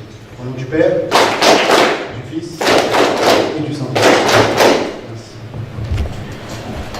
Nous demandons aux ecclésiastes, concierges, catéchistes, diacres, diaconesses et les responsables de tous les mouvements de vous bien vous lever afin que nous puissions vous saluer.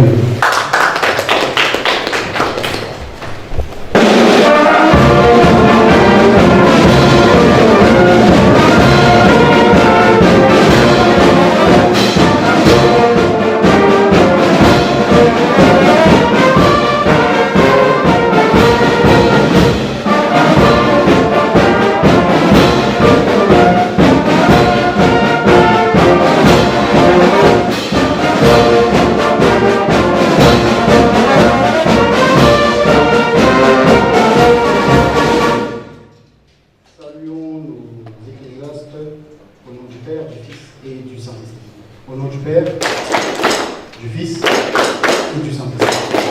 Merci. Nous demandons au révérend pasteur Papa Panzani Félix de bien vouloir vous lever afin que nous puissions vous saluer.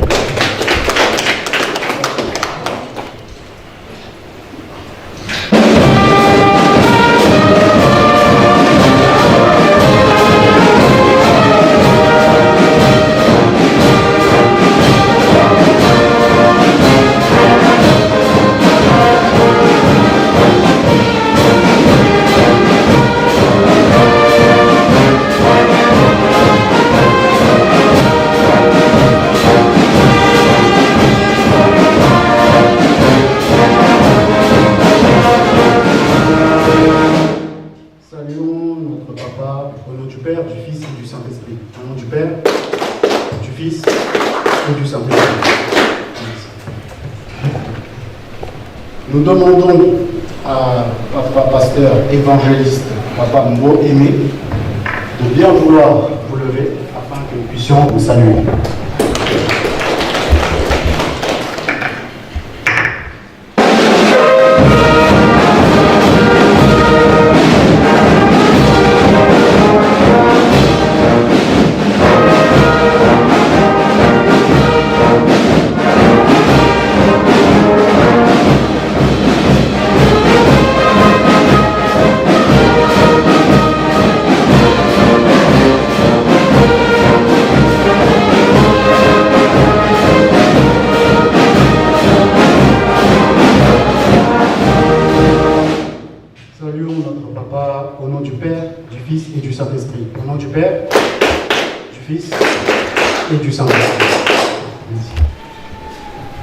Je laisse la parole à notre papa évangéliste Moïné.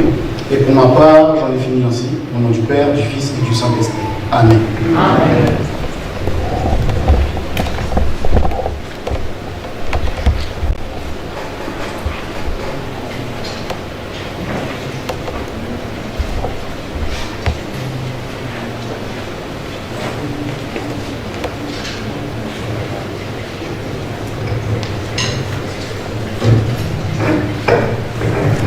okombo ya tata ya mwana mpe ya tata molimo mosantu yango ete tokontinue na babote na biso totelemisa bakonzi mpe bana ya nkole nde tokosenga na DG ya faki lokola ezali mokolo ya le 6 juin ezali mokolo oyo bapesa na bamusicien nde DG isika azali akoleka na liboso mpona maloba oyo ya faki alingi asadrese na tata mokonzi ya bule.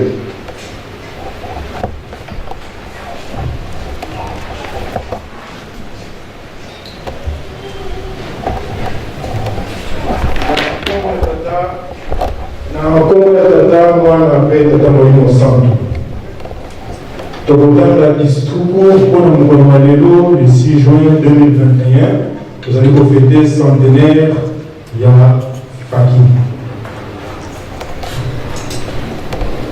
Papa pasteur atei biso, je pense qu'asali biso déjà historique ya le 6 juin makambo alekaki le 6 juin, donc on va pas revenir dans cette historique-là vu le temps qui nous reste. On va aller à l'essentiel. Chers grands pasteurs, chers papas et mamans, son éminence, Papa Joseph Gamina Kuntima, chef spirituel, précisa que l'ange qui avait libéré Papa Simon Kimbangu le 16 juin 1921 était en effet un musicien céleste. C'est pour cela que cette fête fut attribuée par Fumambanza, Papa Diallo Nagangani, chef spirituel aux musiciens, aux femmes de musiciens et leurs enfants. Rappelons qu'en 1921, actuel fanfare kimbanguiste n'existait pas. Mais Papa Simon Kimbangu fut, de son vivant, donc physiquement, un grand flûtiste. Et avait une chorale dont Maman Mikala Mandombe fut l'une des choristes. Cependant, on date du 6 juin 1921, et ce, lors de l'envahissement de la cité sainte Nkamba, Nouvelle-Jérusalem, par les autorités coloniales belges, Papa Simon Kimbangu faisait voir à ses disciples la fanfare céleste dont faisait partie l'ange musicien qui est venu le libérer. Actuelle fanfare fut créée par le chef spirituel, son éminence Diangenga Kuntima, en sa résidence 6 rue Mokoto, numéro 87, dans la commune de Ngirngir en 1958. Et sa sortie officielle eut lieu en 1959. Toutefois, l'idée de la création de la fanfare kimbanguiste remonte en 1956, lorsque son éminence Diangenga Kuntima était musicien à la colonie scolaire de Boma, où il fut élève sous l'œil vigilant des autorités coloniales et missionnaires belges. À part son rôle de conférer une identité à l'église kimbangiste, la fanfare est aussi un moyen efficace de l'évangélisation. Nous dirons même plus que la fanfare est une méthode d'évangélisation qui, d'ailleurs, a permis à beaucoup de gens de devenir des kimbangistes. Elle a donc un impact multidimensionnel à la fois au sein de l'église kimbangiste et hors de l'église kimbangiste. Et ce, surtout sur les plans spirituels, physiologiques et socio-économiques. Et sur le plan socio-économique, que la fanfare est à la base de plusieurs constructions qui constituent aujourd'hui des grands patrimoines de l'Église. En l'occurrence, le temple de Nkamba, le palais des rois appelé Nzoamintinu, le centre kimbangiste d'accueil et de conférences de Kinshasa, le bâtiment administratif de Bongolo, le temple de Matete, l'hôpital de Kimbanzeke, les édifices kimbangistes du Congo-Brazzaville et ceux de l'Angola, et actuellement le musée Simon Kimbangu. C'est donc le résultat de l'animation de la fanfare lors des Tinzani où chaque fidèle kimbangiste de son gré octroie à l'Église les moyens nécessaires à sa construction. Cependant, l'animation ne se limite pas seulement au Tinzani, mais elle est aussi exécutée lors du défilé final. Et c'est en ce moment-là qu'intervient son rôle d'apaisement, de bien des âmes, et tout en soulageant et guérissant de tous les maux, tant spirituels que matériels. Voilà au résumé, chers papas et mamans, l'historique de l'événement du 6 juin et de la fanfare kimbangiste. Il nous est indispensable de le transmettre à la génération présente et aux générations futures, aussi longtemps que Tout-Puissant nous accordera le souffle de vie et de sa bénédiction. Ainsi nous terminons au nom du Père, du Fils et du Saint-Esprit. Kimbangisme, oyez! Oyez! Oyez! Oyez!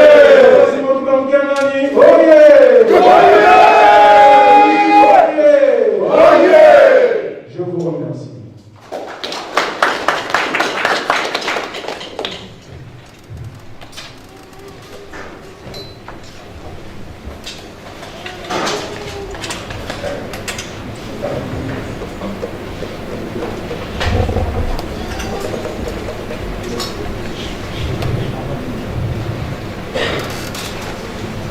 Okombo ya tata ya mwana mpe ya tata molimo mosantu wana ezalaki DG ya Faki Moto awiti kosala mwa discours ya moke sikasika oyo tozongeli kopesa bambote yambo ete totelemisa bakonzi na biso esika bazali tokosenga na basi ya bamusicien baeku na bana na biso ya bamusicien esika nyonso bozali totelema po ete Faki apesa biso mondulu ya kafukafu po ete ezali mokolo na biso Faki meze okelema.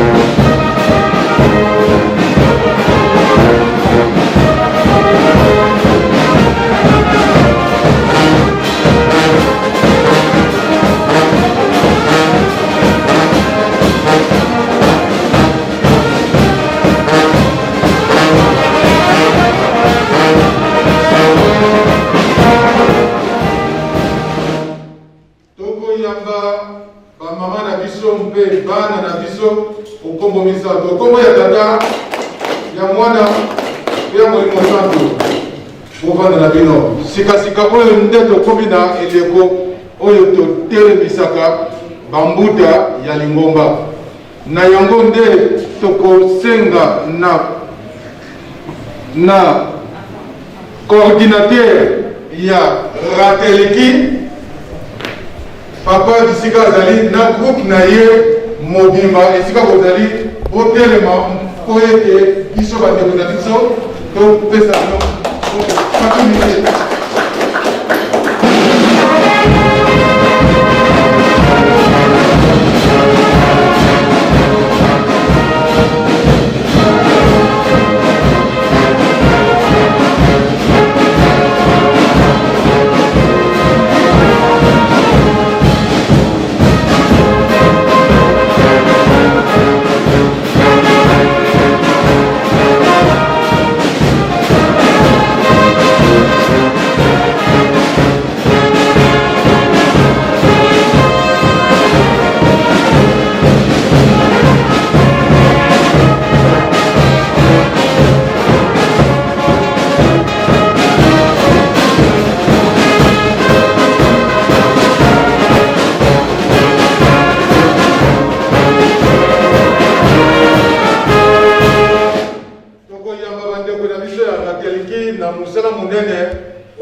Okombo ya tata ya mwana pe ya tata Molimo Santo. Okombo ya tata ya mwana pe ya tata Molimo Santo.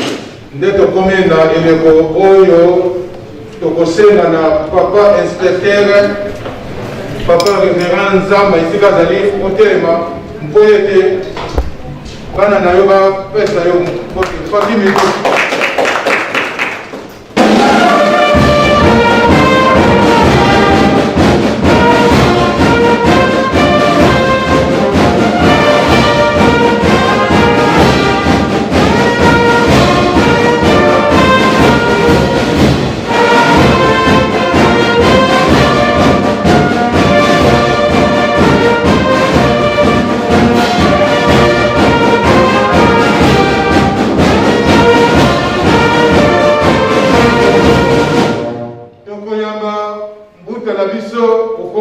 Okombo ya tata ya mwana pe ya Molimo Santo vanda na yongota nde tokomi na eleko oyo nalobaka totelemisaka bankumu. Tokomi na ntango oyo ya kotelemisa nkumu na biso oyo azali conseiller na kati na biro ya tata mokonzi ya bule na yango nde tokosenga na papa conseiller, papa révérend, si des personnes ici ozali, otelema bana nayo ateka moto. Faki musique.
Le 6 juin, oyo esalamaki na mokolo wana batu bazalaki batu oyo balobaki ete papa Simon Kimbangu biso tokotika yo te. Papa Simon Kimbangu ozali nzela ya lobiko mpona biso.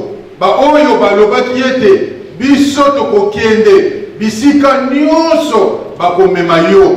Batikaki ba famille, batikaki bana, basundolaki babilanga na bango, bandimaki ete bakende na relégation ya mondele oyo amemaki bango, batikaki bana. Bato wana na yango lokola lingomba na biso ezali ya molimo, tata Molimo Mosantu alobi tokobosana bana na bango te mpe bakoko na bango te. Yango lingomba atelemisaka bana ya nkole. Bana ya nkole bisika nyonso oyo bozali botelema mpo ete biso bandeko na bino topesa bino mbote. Fangi musique.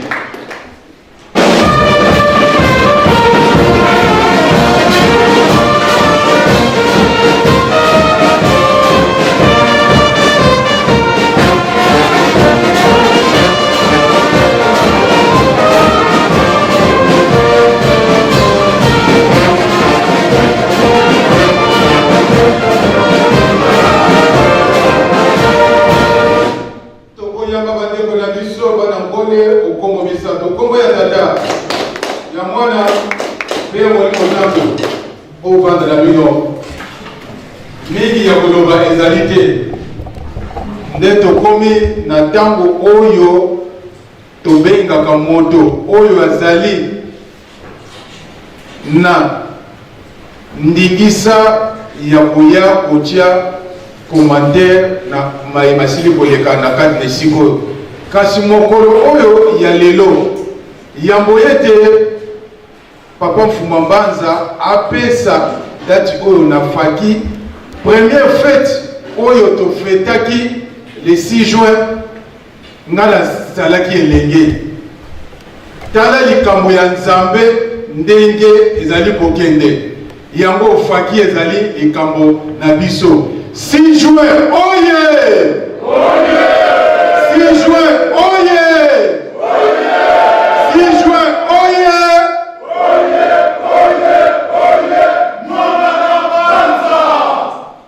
Papa Simon Kimbangu Kiangani, oye! Papa Simon Kimbangu Kiangani, oye! Tata Simon Kimbangu Kiangani, oye! Oye, oye!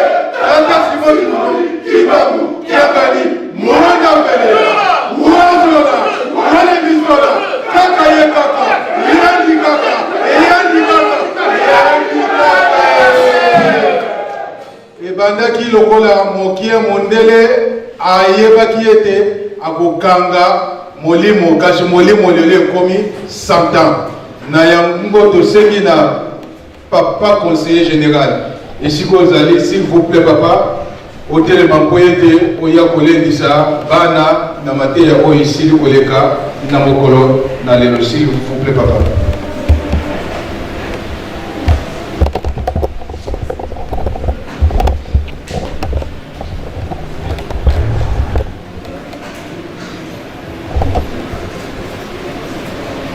Na koma tata mwana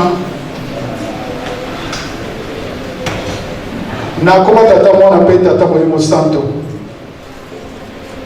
tokomi na ntango tokolendisaka mateyi elingi koloba lokola commentaire kasi mateyi ya lelo ezosenga commentaire te ezalaki tellement profond moto nyonso akangi likambo ngai kutu ntango papa paster azoteya na koti na kati ya mateyi ntango azopesa exemple ya baportre ya nkolo yesu nazomona lokola nazokoakompagne donc nazalaki awa te mateyi ekoteli biso kitoko tovivre lokola le 6 juin tozalaki na molimo tozalaki pamba te papa Simon Kimbangu na lingomba na yalobi soki nazalaki no na likolo te okozala na lingomba na ngai te papa jankenda ye kobakisa mpo ozalaki mbangiste fo ozala na vocation il faut elongo wana obotama na yango okoki kozala mbangiste ya barazare te papa pasteur alobaki likambo ya bana Israele ntango mopepe ya liwa eyaki na baple tsomi oyo asalaki à travers Moïse mpo abimisa bana Israele n'Égypte dernier ple yango nde ezalaki ya mopepe yango nde ememaki liwa asengaka nde papa passer alobi batia makila ya mwana meme na porte ya mwana Israeli nyonso pourtant ange de la mort akoleka soka mwana makila wana aleki ndako wana liwa ekomona ndako wana te soki kobakisa na ntango na biso ya lelo mopepe wana ese yei jeteki mikolo eleki papa azoyemisana nzembo toujours na jeteki mopepe bandi donc mopepe ebandi biso tokotia sumakila ya mwana meme na kati ya baporte na biso te mutu na mutu atia foto ya bapapa na ndako na ye bapapa bango misato zala na bafoto wana na ndako na ntango makalakala ezali makila ya mwana meme sikoyo ezali nde bafoto ya bapapa bango misato papa Simoki Mbangu ya liputa papa Simoki Mbangu Kiangani foto mama Mwilu bafoto na tangi wana ya wana remplacer bakila ya mwana meme na 4e génération ange wana azoleka mopepe bamisi abandi akuta bafoto wana na ndako soko ozalaka nango te luka senga na baningo baza na mibale bapesa yo bamosusu balataka na insigne tia mpe na ndako pamba te foto ezali image ya nzambe nzambe kaka asalaki moto alobi tosala moto na lolenge na biso faisons l'homme à notre image et à notre ressemblance donc tosala moto ndenge tozali soki nzambe azalaki mwa me tobima bamwa ebele me tobimi oyo tozalaki donc nzambe aza moto yango ye wana nde aza na biso lelo na nkamba yerusalemi bato bafaire soule biso na baenseignement tozwaki na l'école primaire na bacatéchisme ya bangomba ya bapaya nzambe aza moto nzambe azali mopepe nzambe amonanaka te biloko wana ekotelaki telema bato mpo lelo bandimaki nzambe aza motu ekomi mpasi yango wana yoki mbangiste lelo komomona ngo facile mpo lobango pamba te oza na vocation ozalaki mbangiste oza moponami lelo papa atelemeli likambo ya botongi nkamba papa kolo yesu papa mfumu mbanza atikaki likambo ye atikaki botonga nkamba soki botongi bandako te na nkamba yerusalemi pasi na bino ekosila te y a un problème Noé tant tata nzambe alobi na ye tonga arche bato atango wana bazalaki na chance te bamoni kaka Noé azotonga arche bazoyoka te pourquoi Noé tu fais ça pourquoi ozotonga arche ne balembe kopesa maboko ale masengeni ya mabe bani tala tozonyoka mapamba tala mpasi azotonga arche na ngomba mai ezali wapi po totilika yango ntango tokosilisi aza faser bazalaki na chance te tala chance toza nango chance mpe tozali na yango nzambe aye kati na biso azoloba botonga nkamba tobandaka papa sikoki mokianga liso azoloba na lito ya molimo botonga nkamba bamisusu bazosedemande me tozotonga me azobanga koloba soki nalobi bakoloba o yo soki mbangisi ya solo te pourkoi surtout na motuna wana kibotonga nkamba bandako totongi ekoki te bamisusu na mitema na bango baloba makambo wana yango komona na lela misala aza na 50 euro 100 euro 1000 euro abimisika 10 mpo azoyeba mpenza te tozotonga nkamba pourkoi na ntango na kala Noé asplikaki te tata nzambe alinga koma mokili mvula ekobeta biso tokokota wa tokobika Noé asplikaki te me na ntango na biso papa simoki mbango kiangani azokoexplike le pourquoi tozotonga nkamba na matei na ye mokolo papa alobi boye na mokili oyo tozali bato mabe bakolimwa na biloko oyo esalemi na ndenge ya mabe ekolimwa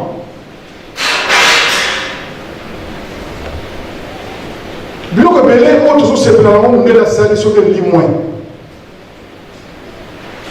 Est-ce que tozasu na mposa tovanda na mboka oyo? Baimmeuble oyo tokoki nasalaka na la défense bobi malamu bandako wana ezotongama na bambongo ya ndenge nini po etongama fo bitumba na este fo bitumba na afrique fo bakokola biso bandeko na biso bakufa makila na bango esopana mpo bandako wana etongama. Est ce que etongami na ndenge malamu?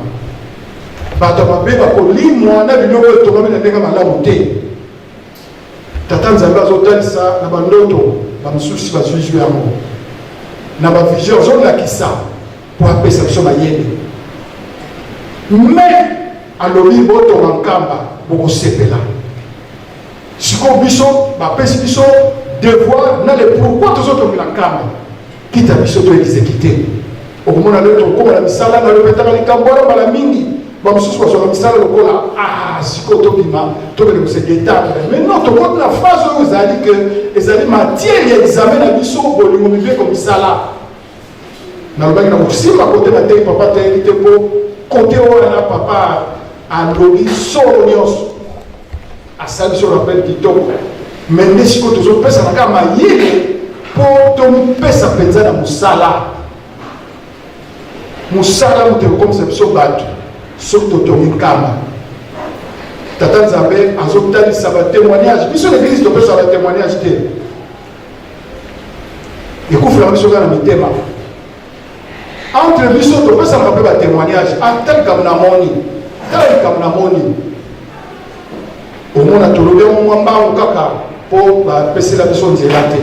Mais likambo oyo ekoyela biso ya mopepe oyo ezoya tosololaki na bandeko avant mopepe yango eya ya maladi oyo eye.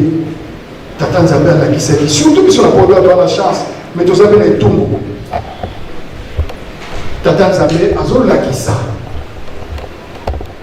na bandeko tozalaki na bango ezalaki lokola liseki moko kati na biso alobi namoni mikolo ekoya tosambela lisusu te. Banda banzambe kokangama tokofanda banda mpasi moyo koya mais tosambela te. Mais décision ekoki mpe ya papa moyen mpe akopesa batémoignage eza te. tobi tosambela te France mobimba tosambela te papa na nkamba asambela te bo eza nango kaka ndoto papa sa makasi ososola message wana eza ndenge nini. 2 mois après ou 3 mois après bandaka Nzambe kanga tofandi na nkamba tozongisi na bandeko wana Tata Nzambe azolakisa makambo siko papa osenga totonga nkamba sa atindi bamessage mpona nini nazosenga bino botonga nkamba. Mais topesaka batémoignage te lingo mpe pesaka batémoignage te tolanda ye aveuglement toza batémoignage te. Suivez papa Simon Kimbangu Kiangani aveuglement. Mawa ezalaka kaka na ba YouTube na ba réseaux sociaux okomona moto alobi papa epesanga témoignage biso nyonso tobwaki nzoto na moto wana oyo azoloba. Papa alobi na nga boye tobwaki nzoto. Mais message papa apesi na nkamba oyo rateleki atie na ligne ntango mosusu 500 personnes kaka batali yango mama wana komi na 10 000. tozala lokola basoso te azolia biloko babwaki lisu na gauche batiki oyo bazolia na droite baki olia su na gauche soso aza ndenge wana. Biso toza na Nzambe na biso alobaka nyonso azokoavertir biso. Pourquoi soki rateleki atie bamessage mpo bato 1000 bakendotala message wana ofesala 1 mois. Mais soki mama moko nde tata moko alobi ke non papa soki mobanga alobi na nga boye nakanisi kutu la moitié nyonso église tokei wana kotima na biso. Soki tondima Nzambe na biso nde ye mpenza ke ye mpenza tokolanda maloba nde malamu à travers bapetit examen moke omoni bakangi biso nano tokomi na position ya suive papa Simon Kimbangu Kiangani aveuglement te. yango wana bandeko lelo le 6 juin papa passer a rappelé biso kitoko tolanda papa Simon Kimbangu Kiangani aveuglement. totonga nkamba biloko mingi tozomona lelo tokomona mosusu te ngai te papa azolobango tokomona mosusu te pamba te esalami na ndenge malamu te akosala likambo oyo esalama na mokili te et ce n'est qu'après le résultat ya likambo yango on verra plus ces choses là ndenge motu mondi oki mbangiste bazoprépare biso po tosepela totonga nkamba tokosepela nango tokosepela nango eza bomengo ya motu mosusu te ya yo ozotonga nanga nazoloba totonga nkamba tokangela na papa motema te kotonga nkamba elakisi nini nalesi nkamba parce que papa mfuma mbanza azali kuna azoyaka bapaya nalesi nkamba natongi nkamba natindi organisation na biso association ezosenga totinda bakisi na bilamba natindi natongi nkamba papa lobi tokomi na tala ntintia na bazuti natie moko ntintia na bazuti natongi nkamba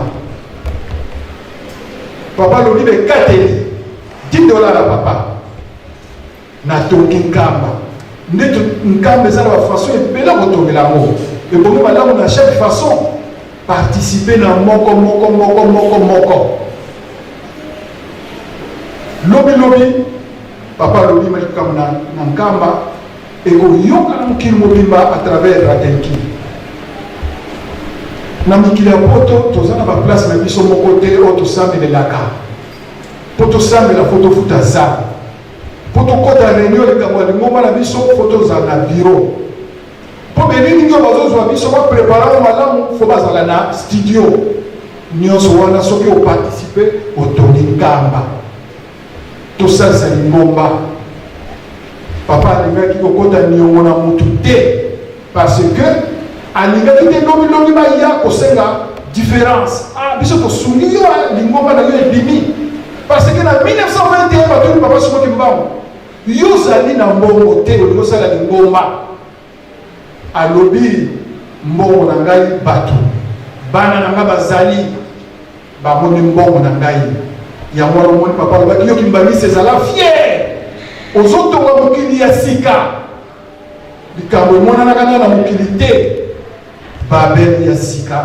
nkamba ya Yerusalemi na babeli ya kala papa panzaka bango lingongo ezalaki kaka nzambe oyo kaka tozosambela lelo papa simoki mbangu apanzaki bango lingongo pamba te likanisi mabe eyelaki bango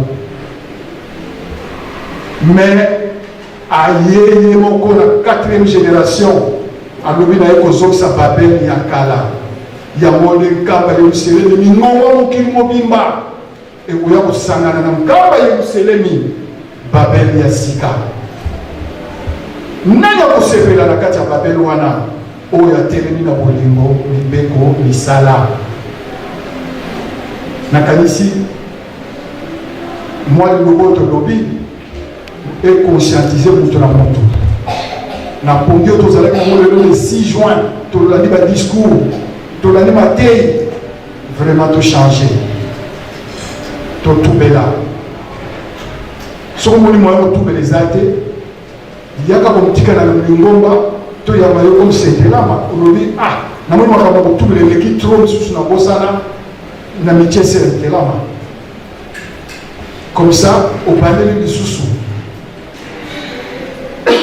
ezali mabe te ngai ndeko na bino nazoloba boye même papa paster limisanga na lakisi yo bayambaki ye comme sentelama mpo na nini papa alingaki asukula biso tokoma propre biso kutu bakoyambela biso awa me bayambelo na nkamba sentelama na nkamba yo moko otambola distance ya molo yanga manzana na nkamba profite awa na plan menini distance eza mokuse oya nkamba okokwea songe ekukaka makolo ngwi yango wana tozela nkamba te awa ndenge tozali awa soko kotumela bayamba yo yaka bayamba yo toyoka soni te parce que topase jeunesse moko avec beaucoup de dégâts alors ozokanisaka eza oublié nzambe akosanaka te pour éliminer ces dégâts yaka bayamba yo Moi, tous les actes, mon nom, que le quitte, on a passé des invités, passer à Ouallaga, il y a un peu ici. Alors, quand on a dit, il y a un maillot. Bandi kutoso bali kamu lokola kusakana mais mama na likambu yango wana mama na likambu yango wana molimo ne comme propre côté contact spirituel na papa sans un contact spirituel na papa ils seront à chaque fois on a son likambu à chaque fois on a son likambu à toi partager mon thème comme prêt ce que comme gagner au koyate parce que nous avons assister yo spirituellement son assistance pour les athées au sein sous le rôle de moto la TIT au moins la caca tata musala ou yibi au moins ne peut rien ou yibi pour une assistance spirituelle des athées or assistance voilà et qu'on le blâme pour la carte tika au loyiba pour ça la preuve comme dans le banabino et qu'on l'aide ça continue to sisi ne bona pour qu'on l'aide ça matin na oloba teke na koma tata mo pe molimo sant na loba amen tozali ka moko tozolalaka vite mbambo po 17h beti ya wana lobi tosilisi mpona kolelisa batei mpona misala mokolo yenga tokalaki likambo awa tozala makambo misato tozolalela salela biso boyebi histoire yango salle na biso toyebi papa kate biso dortoir otomekamo premier mekamo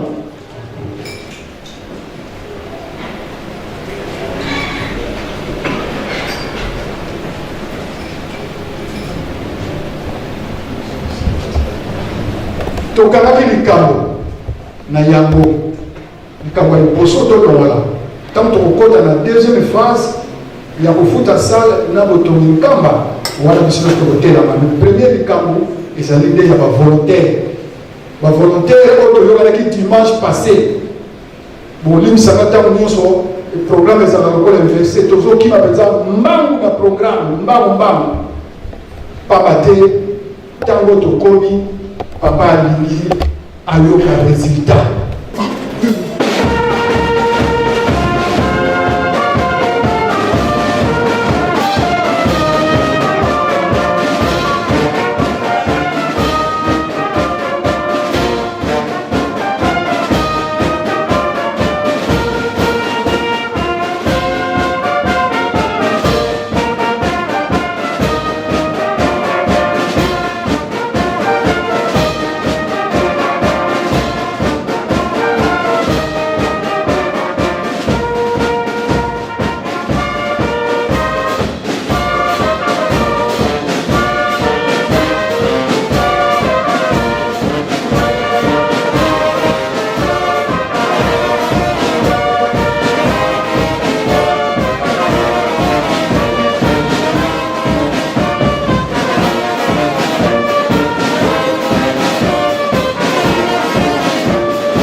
na kombo ya Nzambe tata mwana mpe tata molimo santo papa simolima okiangani papa simolima okiangani tata molimo santo Nzambe na biso Nzambe kati na bato tobengaki odebande na programme na biso sikoyo tosilisi lelo eza mokolo monene ya le 6 juin mokandaki ya bongo efungwamaki batangeli biso maloba epesaka lobiko na ntango ya suka pesa biso motema tobomba tosalela mpona mokolo ya suka tobikisama biso na biso tokokabwana kasi okokabwana mwana no moko te zongisa biso na kimia na mokolo monene ya lelo le 6 juin 1902 tata mwa mpe mosantu amen tozonga malamu